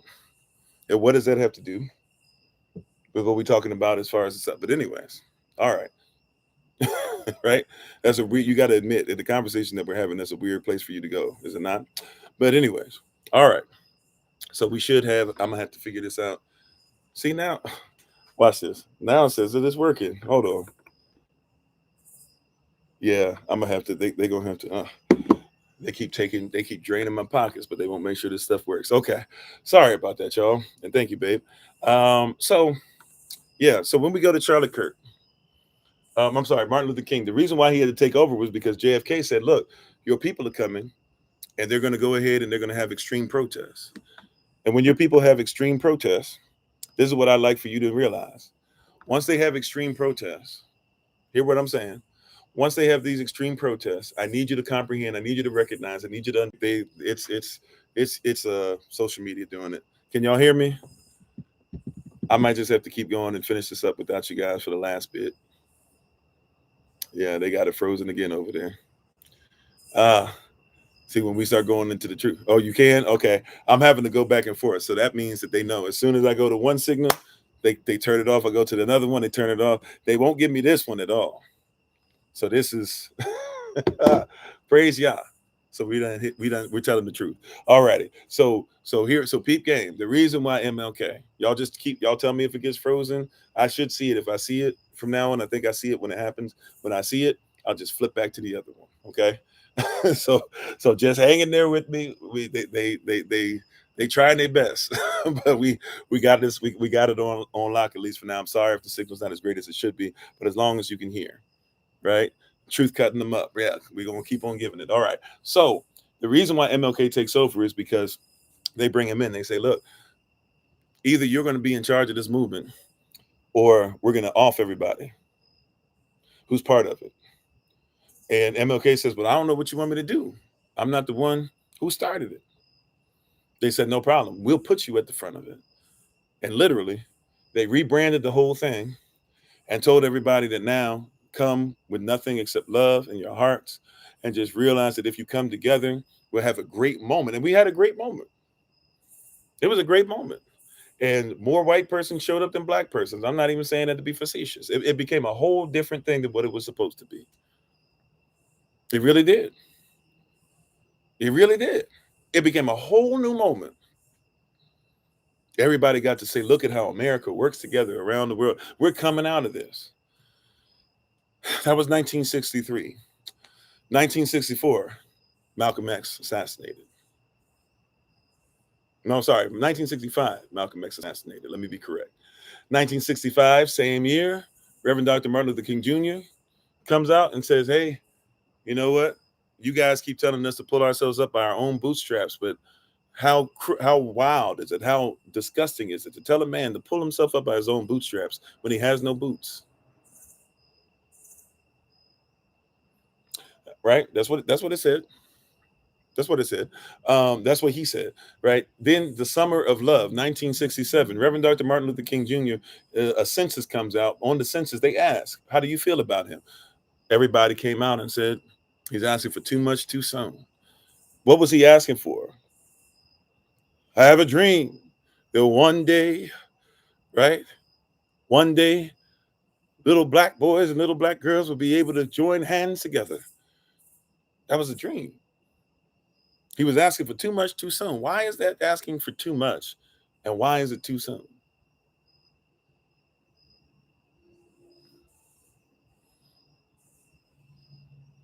But according to you guys who are on here cutting up, you said that he was a terrible person. But that's what you say that Charlie Kirk somehow was doing, and it made him a great man. And by the way, right, the dream part of the speech wasn't even the main speech. That was from another speech, a singer by the name of Mahalia Jackson. If you know who that is, great singer, one of the greatest, so-called gospel singers of all time. And one of the foundations. If you sing, you gotta start like Mahalia if you're gonna make it. And she told him, been enough stuff, performed enough places, heard enough sermons her life. She says, hey, tell him about the dream. When she sees that the crowd doesn't want to hear him talking about things that actually have to do with money. Remember when they were marching, he said, we're coming for our check. A lot of you guys forget that. He was talking about reparations and stuff, but that part doesn't resonate. That part doesn't resonate, Because MLK, he wasn't like you darkies nowadays. You know, he wasn't like Charlie Kirk says, you're looking for reparations. This is what he said. He said, you guys are broken, you guys are poor, get jobs. It's your fault.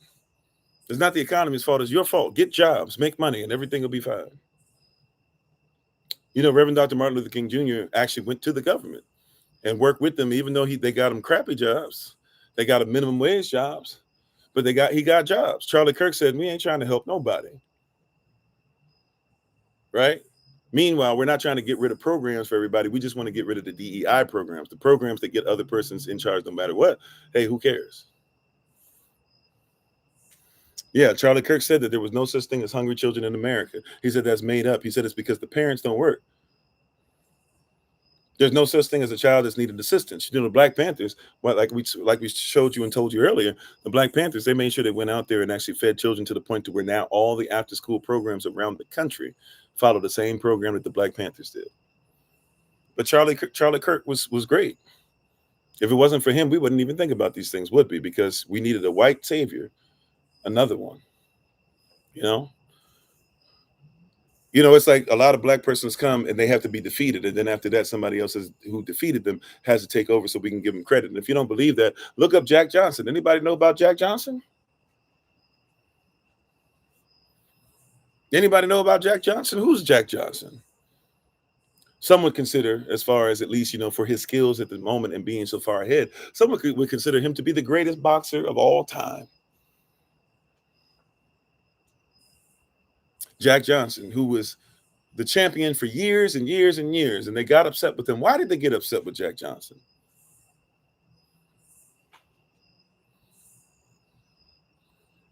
Y'all don't want we don't want to be honest. See, this Charlie Kirk thing that opens up the curtain to the same old thing, the same mess, all this. He said, all men sin, we live in a broken system, evils are being exposed, we need truth. Yes, all men sin. But there's a difference between somebody like, you know what, man, I had a bad day, I yelled at somebody, and somebody who's literally saying, hey, you know what, darkies, get it together. The only reason why your people have any problems is because y'all are lazy, stupid bums. That's what Thomas Jefferson did. The same one who said that he wanted freedom and justice and equality was the one that was out there literally taking the virginity of slave women all over the place and having children running around that looked like him, many of them that he allowed to continue in slavery up until he died. And even afterwards, Sally Hemings, who was the one that y'all try to romanticize the relationship, she was never allowed to be free. What you talking? Right? What you talking about? Feel like Kendrick right now. What are you talking about? I ain't talking about nothing. Right? You get mad because somebody finally see him coming up, peekaboo, they see you. But Jack Johnson, yes, Jack Johnson was hated because not only was he a Black world champion, right? There was this, right? But also he messed with so-called white women. He slept with so-called white women. And that was enough that the Federal Bureau of Investigation, they weren't called the FBI yet. Let me not lie. At that point, they were called the Bureau of Investigation. That the Bureau of Investigation for the United States Corporation, who had just started, they started and became as big as they did because the government needed to use them to shut Jack Johnson down. They were trying to arrest him because he was not only beating up so-called white men, but then he was sleeping with so-called white women, both which deserved to have him hung in their estimation.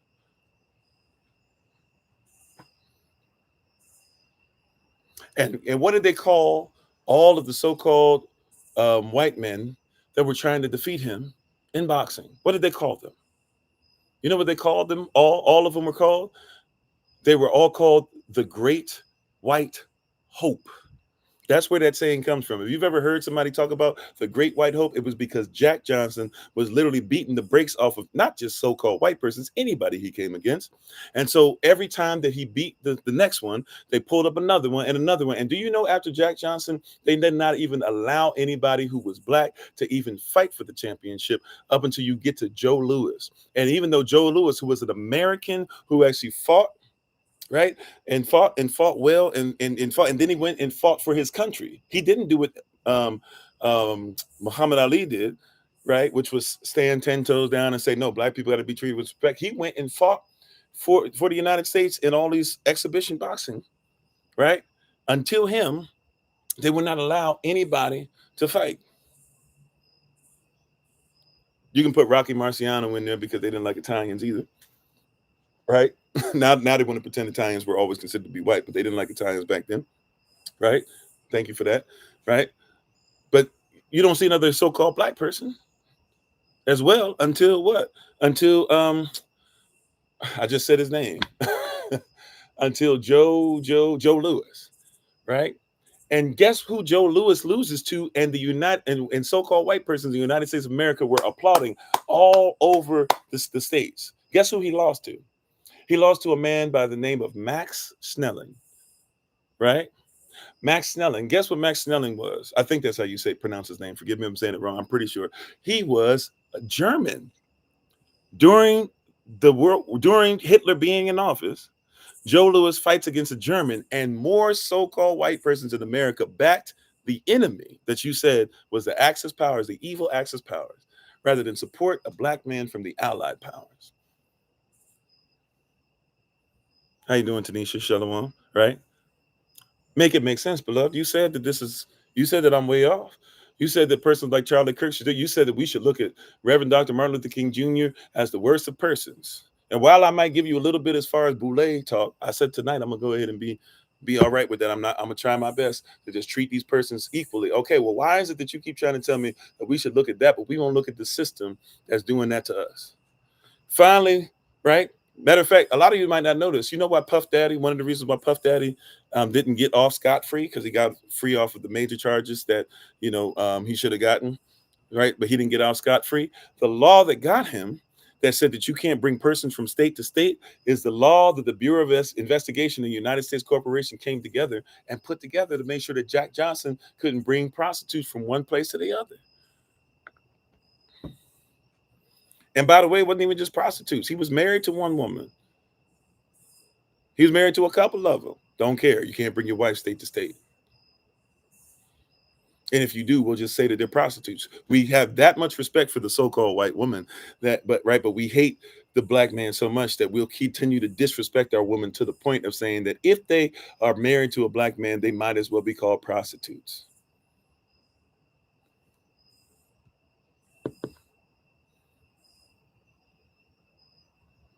See, my ultimate goal is to try to get you to see that in all the stuff we're talking about, Charlie Kirk really isn't your issue. Charlie Kirk is just the manifestation, or is the face of what has been manifesting for thousands of years, let alone hundreds of years. If you talk about trade, chattel slave trade, and definitely hundreds of years if you're talking about specifically to the West, definitely in the United States Corporation.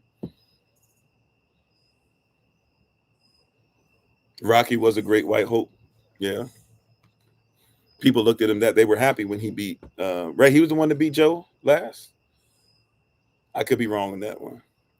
And well, go on, Audrey. I'm sorry if I didn't say so today. You see, I'm a little, I'm feeling it today, right? I'm also a little tired and stuff. We're gonna get ready to get some sleep because we got to get on the road extremely early. Keep us in prayer, right? Marcus Garvey got the same charge. A lot of persons we don't want to be honest. We don't want to be honest. Charlie Kirk is somebody, right, who was responsible for being a king. I'll give Charlie Kirk more respect than what you want to give him. Charlie Kirk was a kingmaker. If Charlie Kirk, how you doing, Sister Ethelred? If Charlie Kirk said that you deserve to be the president, he'd help make you the president. Ask Trump twice. If you want to go ahead and be recognized as a black woman in the Republican Party, go ahead and be his best friend. Ask Candace Owens. If you want to get to the CIA and be a man of color who denounces his own people, right? But if you want to be like Patel, right? Get Charlie Kirk on your side. Ask Patel. He'll tell you. He said it already. He said it when Charlie Kirk passed away. Go listen to him. You said slave trade is still alive and well in Arabia and Africa. You speak truth. Yeah, it's alive in Arabia. It's alive in Africa. Matter of fact, it's alive in the United States Corporation, right? It's alive in Canada. Matter of fact, it's alive in Georgia. All you got to do is look back. Is it 2 or 3 years now? Time flies. So 2 or 3 years where they had all these Mexicans and so-called Spanish black folk and American black folk, and they found in Georgia that they had them on the plantation. They had to go and save them and bring them off the plantation. You remember that? Have you ever watched any specials on Netflix where they have persons who were alive in the 60s and 70s and were still slaves and had no clue? They had no idea about television, any of it. Their uncles and persons, they watched their mamas and their aunties, get forced against their will to lay down with the persons who were over them and stuff in the 60s and 70s. They had no clue who MLK was. They had never heard of Malcolm X. They had never heard of Marcus Garvey. So you're absolutely right. Yeah, it continues. It continues in many different ways, by the way, too. It continues in sex trafficking and sex trade. And by the way, right? I don't care about Republican or Democrat, so I can be more honest than you. Obama's name, Trump's name, Beyonce's name, Jay-Z's name, Brad Pitt's name, Angelina Jolie's name. Can we keep on going and going, right? A person that went to Epstein Island, what's happened to any of them? Do you care about that? Of course you don't. Matter of fact, if you truly cared about it, then you would say the person that you're backing up, you need to make sure that you say, well, Charlie, why did you back up Trump when you knew the first time that his name was on the Epstein files? Charlie, matter of fact, why were you saying the stuff that you were saying about the Epstein files until Trump called you? And then once you got the call, you came out and said you're done with the Epstein files.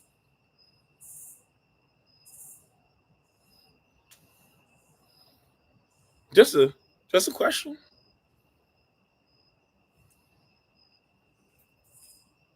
I mean, we could definitely talk about Fannie Lou Hamer for real, for real. Fannie Lou, who got beat up for being nothing more than a black woman who was trying to vote. I didn't say black man, because some of y'all act like women should be protected until we start talking about our women. But what happened with Fannie Lou Hamer? You said I have a limited view of history? Okay.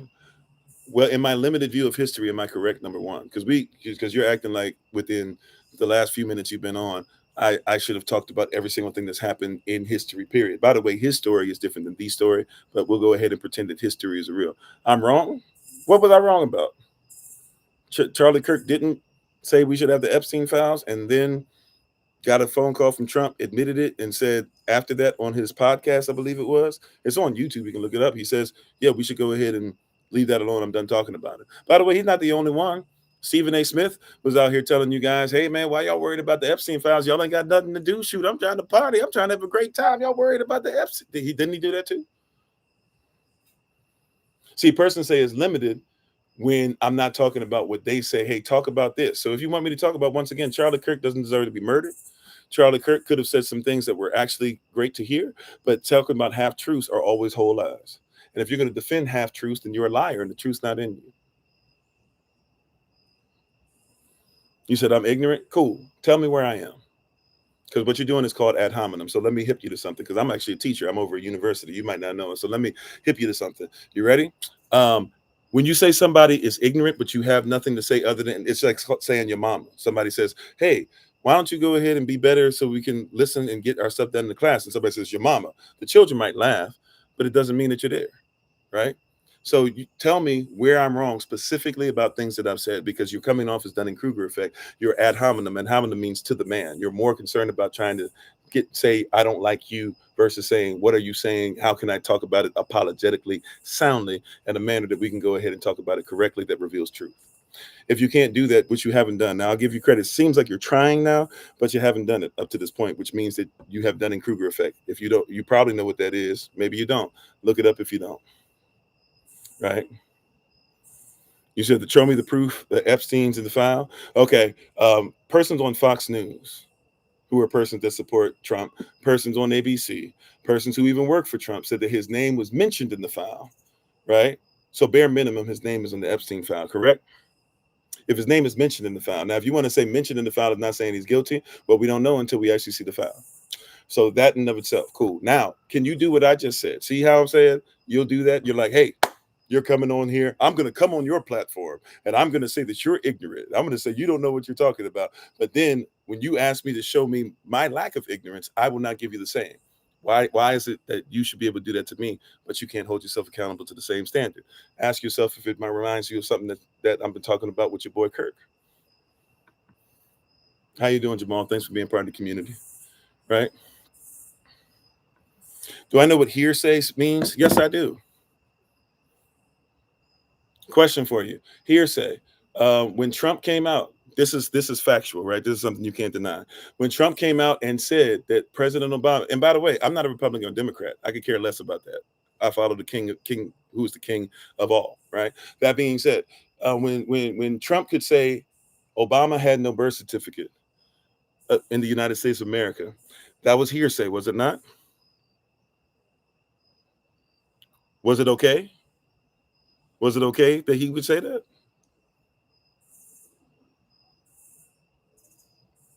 Oh, so he didn't have to show proof, but then you want to tell me that somebody else didn't show proof, right? Okay. Matter of fact, how about this? This is not hearsay. This is something that Trump said within it. Don't change the topic. Okay, I'm done with you because you're dismissive and you're also dishonest, intellectually so, right, and psychologically, and you're a danger to society because persons that live in lies like you to be able to protect themselves are fools. Just going to outright say it. You're being foolish. And here's the reason why. Thank you, moderators. Here's the reason why. So I gave you a whole bunch of opportunity, right? Literally. I'm like, can you show me outside of saying you're a bad person, I don't like you, I don't like what you're saying. Can you show me specifically what I'm wrong about? And you couldn't. The closest you came was talking about hearsay. And then when I was showing you, you don't care about hearsay because you don't care if Trump uses hearsay, but you care if somebody else who you don't like, especially because of the color of their skin or who they represent, who have a certain color skin, all of a sudden you want to tell me why it's okay to do it to somebody else. You are a liar and the truth is not in you. Right? I gave you 15 minutes of fame. I gave you an alley-oop. You couldn't dunk the ball. You got to go sit on the bench. Just sorry. It is what it is. How you doing, Drea? Right?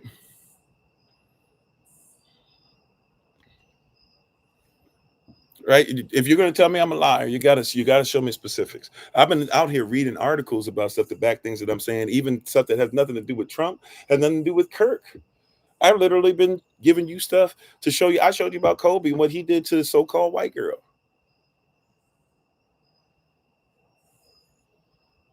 I'm sorry, bold servant, if I didn't say shalom, forgive me.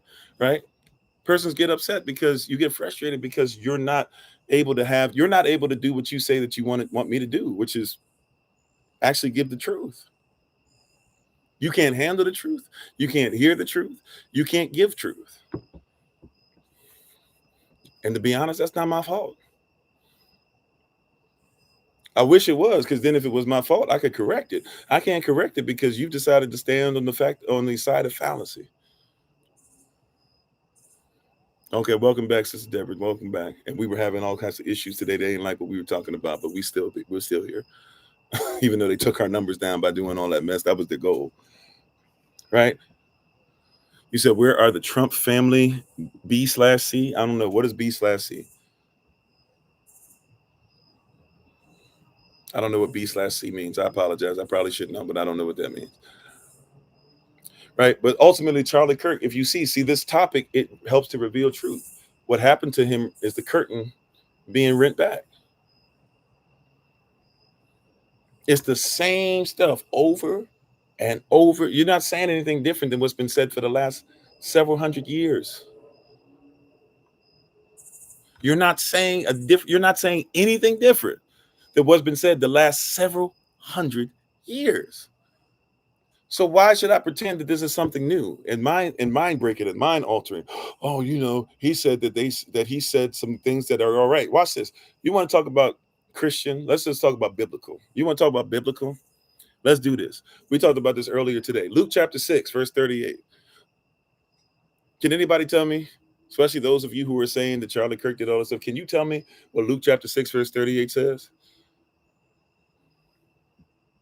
Let's go ahead and let's get this together. You ready?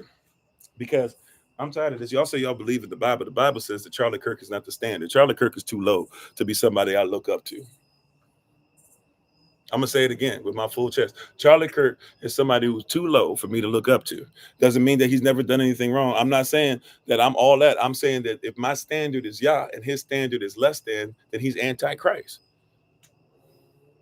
But if you want to go ahead and do this and you keep saying he's biblical and more biblical than I, cool, let's do this. Can you tell me what Luke chapter 6, verse 38 says? Those who support him so much, you can't. because you're so biblical. Now, this is why you're supposed to know the law greater than the scribes and the Pharisees. So when a so-called scribe or Pharisee or a so-called Mr. Charlie Kirk shows up and is giving you untruth, you're supposed to be able to know the word enough to be able to go ahead and verify that he's wrong. But you have no knowledge of truth. Therefore, he says something and it makes you feel a certain way connected to some BS that is against humanity as a whole. And so now you try to support the BS. But can you tell me what Luke 6:38 says? You can't. You say you're this, you're that, you're all that, but you can't give it to me, right? So watch this. Let me help you. It's a simple one, but we're going to go backwards some. We did this earlier this rising. We're going to do it again, and then we're going to take our leave. I really got to lay down and go to sleep. Right? So Luke chapter 6, verse 38. You ready? It says, give, and it shall be given unto thee. Elohim's measure, pressed down, shaken together, and running over, shall men give into your bosom. For with the same measure that you meet shall men, plural, shall persons, shall men, human beings, give unto thee. Okay, question for you now. What's the verse before it? Luke chapter 6, verse 37. What's Luke 6:37 say? Uh-oh. Because a lot of times we only think about that as a giving scripture, and it's great. It contextually can be used as one, but that's not what it's talking about. What's Luke chapter 6, verse 37 say right before it? So Luke 6:38, give, and it shall be given unto thee, right? Give, and it will come back to you. Remember that song? Elohim's measure, pressed down, shaking, or Al's measure, pressed down, shaking together, and running over. Give, and it will come back to you. Y'all remember that song? So when you give to who? Give to the. We love that, right? But what's the verse before it say? What's the context? I'm not saying it's not a great song to pull out when it's giving time and we need giving music and all that. But what does verse 37 say? Uh-oh. Nobody want to talk about that because we got to talk about this. Why? So verse 37, I'm going to read it for you. Judge not, and you shall not be judged. Okay? Condemn not, and ye shall not be condemned.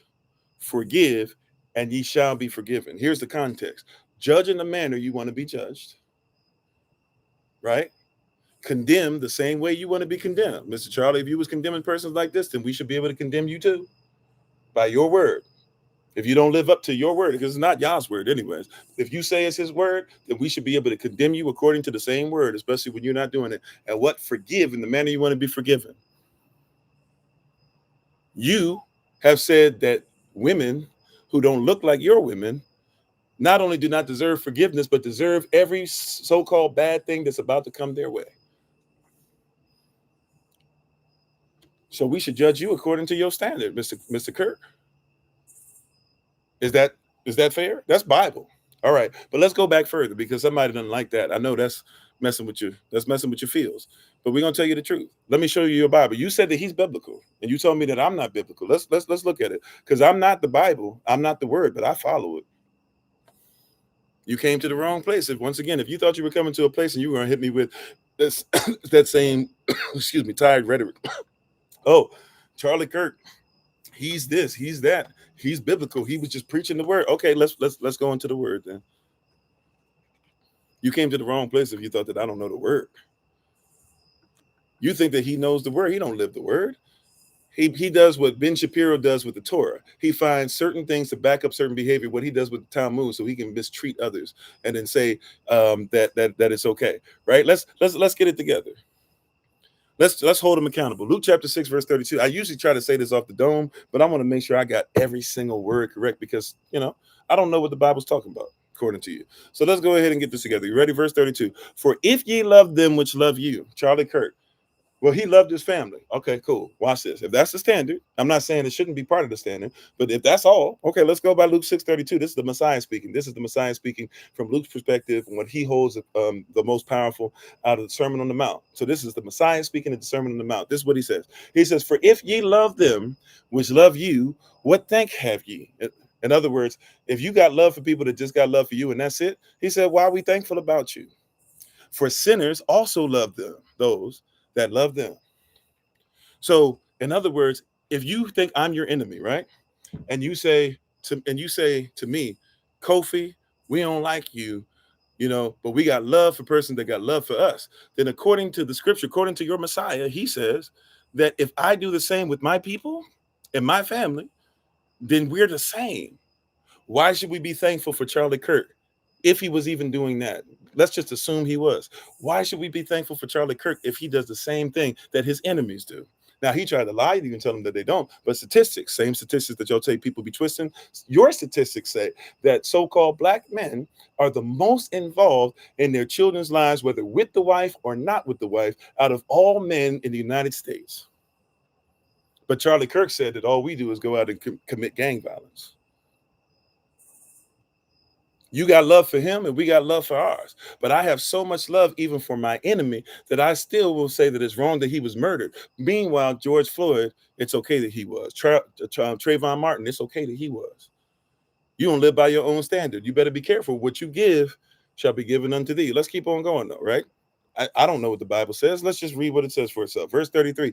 And if ye do tabah, or you would say good, if you do what's righteous to them that do what's right, I'm sorry, if you do what is good to them which do good to you, if you do what's tabah to those that do tabah to you, what thanks have we? If that's all you do is if somebody treats you exactly the way you want all the time, then you'll treat them with respect back. Well, sinners also do even the same. I didn't write that. I didn't write that. That's your Messiah. You said you follow the Christ. That's what he said. If sinners, if you think I'm the sinner, and you come to me on here talking about, well, you know, Charlie Kirk, when people did him right, he did right by them. Well, then if I'm doing the same thing, what makes him better than me? If that's what you think stuff is. If you think that's weird, let's keep on going. No, we're not finished. Verse 34. And if ye lend to them, of whom ye hope to receive, what thanks have we? For sinners also lend to sinners to receive as much again. Persons who sin will go to sinners, knowing that sinners will pay them back. So if you only give to persons because they can give you back, or as Charlie Kirk says, if we should only feed children whose parents have jobs, then what's the difference between him and us? Matter of fact, there is a difference, because we believe that if children don't have, we should make sure as best as is possible, we should take care of home first. But as much as is possible, we should make sure that we give to those that are in need. Charlie Kirk says, if your parents aren't working, who cares if your children starve? You said you're more biblical though. You said Charlie Kirk is more biblical. You compared MLK to Charlie Kirk and said MLK is a problem, but Charlie Kirk is the truth. You said I'm the Antichrist? Cool. I love it when people like you say I'm the Antichrist, because you obviously don't know Christ. Right? You know, I've heard stuff worse than that. I'm going to still speak the truth, because I'm speaking what Christ says, and you don't like what Christ says, which means if you don't like when I speak what your Christ says, you must be anti what he says. And if you're anti what he says, you must be anti what he does. And if you're anti what he does and what he says, you must be anti the law. And if you're anti the law, then you must be anti the Messiah. If you're anti the Messiah, you're anti the anointed one. If you're anti the anointed one, you're anti his anointing. If you're anti his anointing, you're anti Christ. So call me whatever names you will. Once again, that's ad hominem. That has nothing to do with what we're talking about. If I'm anti-Christ, you got to show me. I'm showing you what your Messiah says. And the only thing you can say is I'm anti-Christ, meaning the same thing like Charlie Kirk. Somebody points out what he's doing and they can't take it. So what do? You try to make fun of or belittle or scorn us. Fill us with contempt. That's Psalm 123, verses 3 and 4. But not working here today. Greater is he that's in me than he that's in you. Why would I? First of all, I don't care about you making comments and stuff, but you're like, you want to join the live. Why would I have somebody join the live who's busy saying I'm an antichrist and can't literally look at the word, and I'm literally quoting what your Christ says? Why would I have you join? Learn how to come with respect. You didn't even know how to say shalom, peace, hello, how are you doing? You came on talking about I'm an antichrist. If you disagree with me, we can be disagreeable without being disrespectful, but we're not going to disrespect. You don't like the fact that I'm calling something not that somebody did, but we're not going to disrespect. What you talking about? See, that's antichrist behavior. I'm gonna come in, I'm gonna be disrespectful, but I'm not gonna treat you the way I want to be treated. We just said give, and it shall be given unto thee. You said I read, but I don't understand. Cool, that's ad hominem. You don't know how to use apologetics or debate correctly. So of course you shouldn't come on even just for that. Find out how to say specifically what I'm saying is wrong. And if you're doing so, you have to say why with the Messiah, who you say I'm anti-Messiah. You have to figure out why your Messiah is saying the same thing that I'm saying, and it can be said the same way in Hebrew and in Greek. The connotation and the denotation ain't changing. If you even know what that means. No shade, just being honest. You might not know what that means. You might want to look that up before you deal with somebody who knows etymology, studies the word, writes out the word, knows how to write it in Yahavah, knows how to read it a lot in the Greek. You might want to be careful. That's right. It's not your Messiah. The Bible is not even written for everybody. That's why there's those who are at enmity, right? The ones who are the children of the devil are at enmity with the children of the Most High. It's very easy to see why you're at enmity or why you're at achival or evil. You said that's why you want to go live? No, once again, you can't. You can literally just type in. You can literally just type in. I can't bring you on this platform, on this device right now today anyways, to be honest with you, right? I'm trying to see if I can. I don't even know how to do it. So maybe I'll try to figure that out at some point, but I couldn't do it even if I wanted to right now, right? I couldn't even do it if I wanted to. It's not set up like that. I don't know how to set it up, at least while the live is going on. I don't know how to bring you on. That being said, you haven't even shown the ability to type in what the meaning is. Right? All you just go is, you're an antichrist. Okay, what does that mean? Why? You think I'm supposed to shrivel and die because you don't agree with me, so you call me a name? Come on. Even if you're trolling, you gotta be better. I have faith that you control better than this, right? But you gotta get yourself together. You're not even ready for this. Why would I have you on? No offense. I was trying to open it up for as much, and I've been opening up for as much discussion as possible. But you got to do better than just saying, I don't like what you're saying, so I'm gonna call you an antichrist while I'm reading what Christ says. You got to do better. All right. Verse 34. Verse 34. If you lend the persons that lend to you, sinners do the same thing. Let's go to Luke chapter 6, verse 35. But love your enemy, ye your enemies. Charlie Kirk don't love his enemies. But love ye your enemies, and do tabah, do what's righteous, and lend, hoping for nothing again. Charlie Kirk said, if your parents don't have jobs, your children should starve. Yahashavai says, lend, hoping for nothing again, and your reward shall be great. And ye shall be the children of the highest, for he is kind unto the unthankful and to the evil. Yes, even those who were evil, even those of you who are on here, guess what? As much as you might not think this, may I show you something real quick, biblical? I'm being kind enough to even let you stay on. I could just go ahead and block you.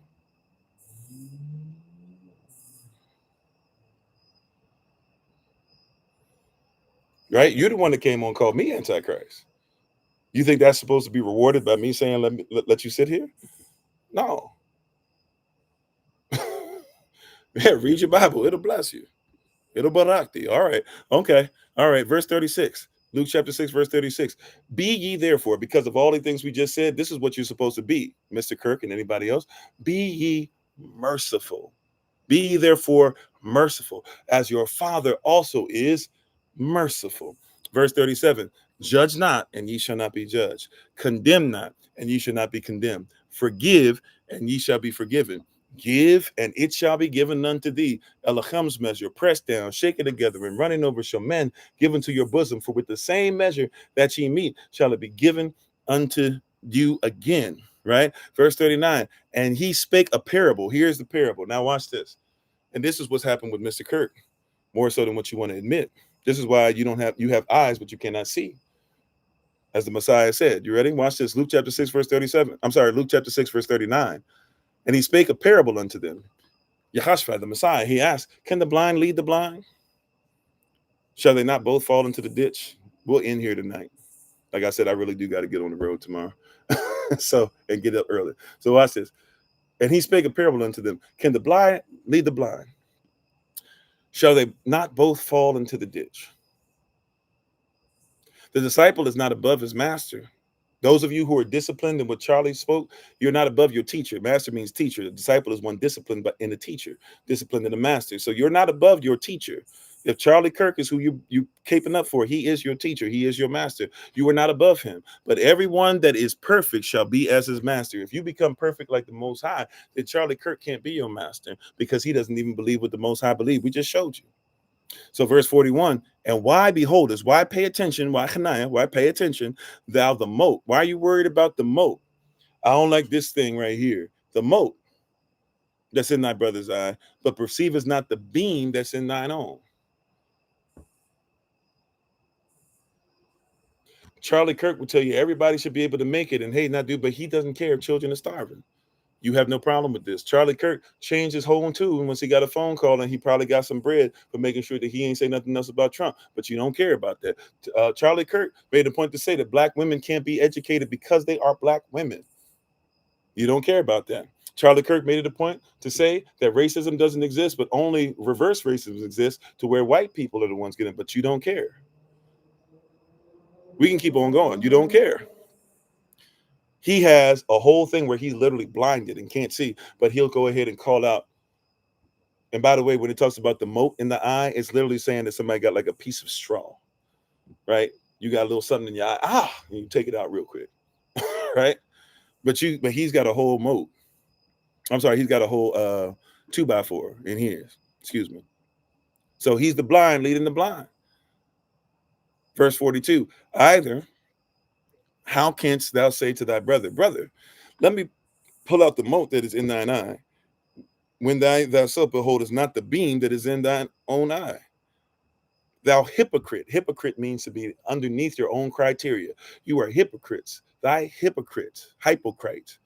Cast out first the beam of thine own eye, and then shalt thou see clearly to pull out the mote that is in thy brother's eye. You can't even reach your brother's eye because you got a beam in yours. Get the beam removed so that then you can start focusing on the mote. Verse 43, for a righteous tree bringeth forth not corrupt fruit, neither doth a corrupt tree bring forth tabah, or righteous fruit. For every tree is known by his own fruit. For of thorns men do not gather figs, nor of a bramble bush gather they grapes. A man that is righteous, right, out of the righteous treasure of his heart bringeth forth that which is righteous. And an evil man bringeth forth evil treasure out of his heart, which bringeth forth that which is evil. For the abundance of the heart, the passion does the mouth speak. If he says that black women are stupid just because they black, he spoke that out of the abundance of his heart. Right? If he said that black men don't deserve anything, right, he spoke that out of the abundance of his heart. If he said that we shouldn't respect your children enough to make sure that they're eating, and if they're hungry, there's no such thing as hungry children, and the reason why they're hungry is just because your parents don't want to actually make any money, right? And says that, we could say if he said that for some. He didn't say that. He said there is no such thing as child hunger. He says that is all a lie. That's what he said. If he said that, and we know that that can't be true, period. And the Bible even says you should consider the poor. Yahashavai says, if you want to make it to heaven, he's looking at how you give drink to the thirsty, you give food to the hungry, you visit those that are in prison, you visit those that are in the hospital, you take care of those that are poor, and you make sure you take care of those that are naked, that have nothing for clothing, and you make sure that you take care of the stranger, those that are coming in and are trying to get adapted to the culture and to the nation. Meanwhile, Charlie Kirk is against all that. That's what he said out of his mouth. Yahashavai said, people like that, not everybody that comes to him and says, Lord, Lord, shall enter into the kingdom. But you can keep backing it all you want. I gave you your Bible.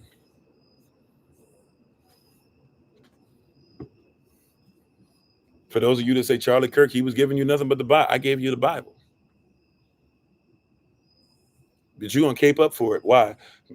If you know that it's the doctrine of racism, white supremacy, you won't keep following it. That's for you. That ain't got nothing to do with me. I didn't create racism.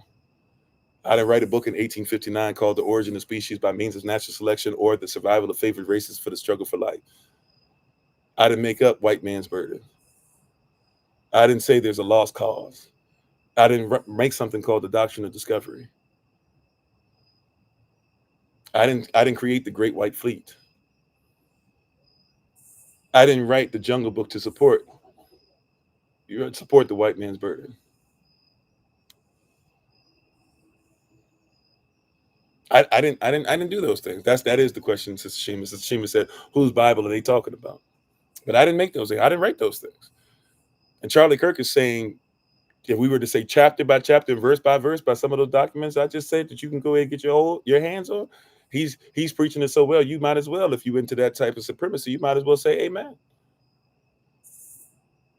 Yeah, I didn't create manifest destiny either, which basically says it is the white man's burden to take what the so-called white man wants and take it from sea to shining sea.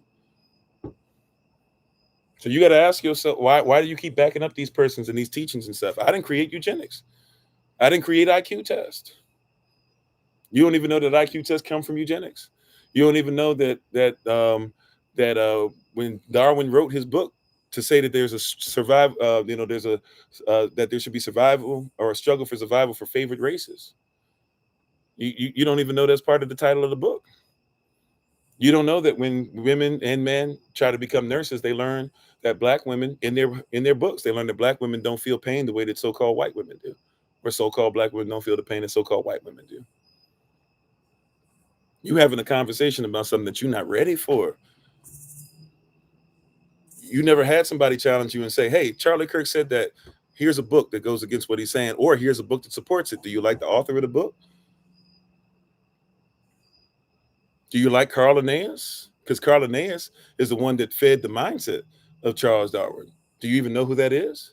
Do you know that race used to just mean competition? Racism is a system based off of competition. But do you know the reason why you think of race as color and race as being different is because that Carl Linnaeus and others started saying that different races were different species. See, because there used to be a race, they thought, between animals for what supplies were there. And so you have different animals in a race, and these different races are now becoming different species. They used to be species. They started calling them different races. Then they said, well, what if human beings evolved from animals? But they didn't believe that all human beings evolved from the same animals. They believed that different colored human beings evolved from different animals. Therefore, that's why you have certain races that are supposed to be above other races. That's Carl Linnaeus. Do you even know who that is? Or you just on here to talk smack, and you don't even realize when Charlie Kirk is saying some of the rhetoric he's saying, he's literally quoting this stuff word for word. But because you've never opened up a book, they say we don't open books, but because you never opened up that book, you don't even realize that this is foolishness. Anybody who says that I should judge your heart just 100% based off of your skin color is a fool. But you guys are okay with Charlie Kirk continuing to say that over and over and over again. And your beef with me is because I'm pointing out the foolishness and you keep supporting it. Stop supporting foolishness. I've given you different stuff. I've given you several different things. If you just caught us today on YouTube, which is where it's recorded, feel free to rewind and listen to the whole thing. Right? Persons be coming on here. Feel free to rewind and look at different playlists we have on race, on these discussions, etc. You'll see that I don't care for this stuff that is worldly or satanic, that had it to where so-called black persons were so mistreated that now when black persons say anything about having pride for themselves, it's automatically thought I have to be anti-white. That's not my mindset. That's not my thought process. That's not what I wrote out. That's not the system that I live by. You got to ask yourself why you keep supporting systems that are based upon that, because that's not my walk. Right? My father didn't create it. My grandfather didn't create it. Just like y'all be saying, my father didn't create it. My grandfather, right? The difference between you and I, if my father does something wrong, even if he didn't create racism, if my father does something wrong, then guess what? I correct it, or I say it was wrong because I want to stop the generational curse. If my grandfather was wrong, I want to find out what happened, and I want to see what happened. I want to see the spirit of it, the soul of it, the physical nature of it. I want to make sure I stop it because I'm not supposed to continue it. I don't support it in any way, shape, or form. I don't care if it's Idi Amin. I mentioned these persons earlier. If it's Idi Amin, if it's some of the stuff that Shaka did, if it's Papa Doc, if it's Baby Doc, right? I don't care if it's the cat who messed over Sankara. I don't care if it's the cat that they paid to take over for Lumumba. If they do us wrong, if they do anybody wrong, it's dirty, it's wrong. And we should call it out, right? And the fact that you would just simply try to keep it no matter what, knowing that what I'm saying is correct, knowing that what they said is incorrect, you're a liar and the truth is not in you. But I have faith in you. Even when you don't have faith in truth, I have faith in you that if you just simply would taste and see that Yahavah is righteous, and that if you would be righteous, it would help you out. It would help us out as humanity so much more. At least those of us that want to go to a place such as heaven, or places like where heaven meets earth, or places where we can just actually have proper conversation. I'm telling you, it's a lot better to do when we come together as a people. One nation. Y'all say indivisible under Yah. We do believe that, but in the kingdom, not in the United States corporation, because it's based off of lies. And when you keep bringing this weak stuff up, it's because you'd rather live as a liar than live as a truth speaker. All right. Anyways, love y'all. I told you we were going to go in tonight. We went in. All right. I really do got to get on the road now. I'm being disobedient. I got to be on the road in a little bit. Y'all pray for us. I'm going to go ahead and get a few hours of sleep. I already got my stuff in order for the most part. I just got a couple more things to pack, and I'm going to lay it down. I appreciate you all. I really, really do. Even those that watch the recording later, even those that were with us before and they started messing with the signal, even those that disagree with me still, it's okay. I love y'all. I love y'all. I love y'all. We just have to tell the truth, right? And I tried not to go to certain places unless persons cross the line. And for the most part, we just made sure that you had to get off. Right. So hopefully you got something from this. Even if you don't like what I said, hopefully you'll at least consider or think about it. And if you'd like to join us, if you like what you heard, we're on tomorrow, 8 a.m. New York time. And we'll continue to go through our series that we've been doing on Holy Days. We're going to start at Leviticus chapter 22 and verse 10.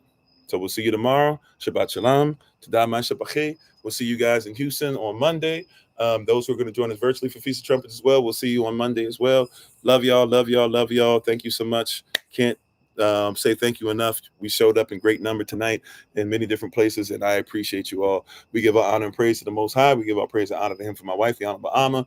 And this has been Pastor Kofi, Pastor Servant of Christ, where we are always changing lives one mind at a time by being the voice of the voiceless and speaking the unspoken. And until we have the great privilege, opportunity, and responsibility of being in front of you all again, please remember, as always, Yahashavai, that you are loved. You're necessary. You're majestic. You're fearfully, wonderfully made. And you, which is all of us working together, will be the reason why people who are in this system no longer have to be of it. Shabbat Shalom. Take care. Thank you again. Moderators, I can't thank you enough. Appreciate y'all.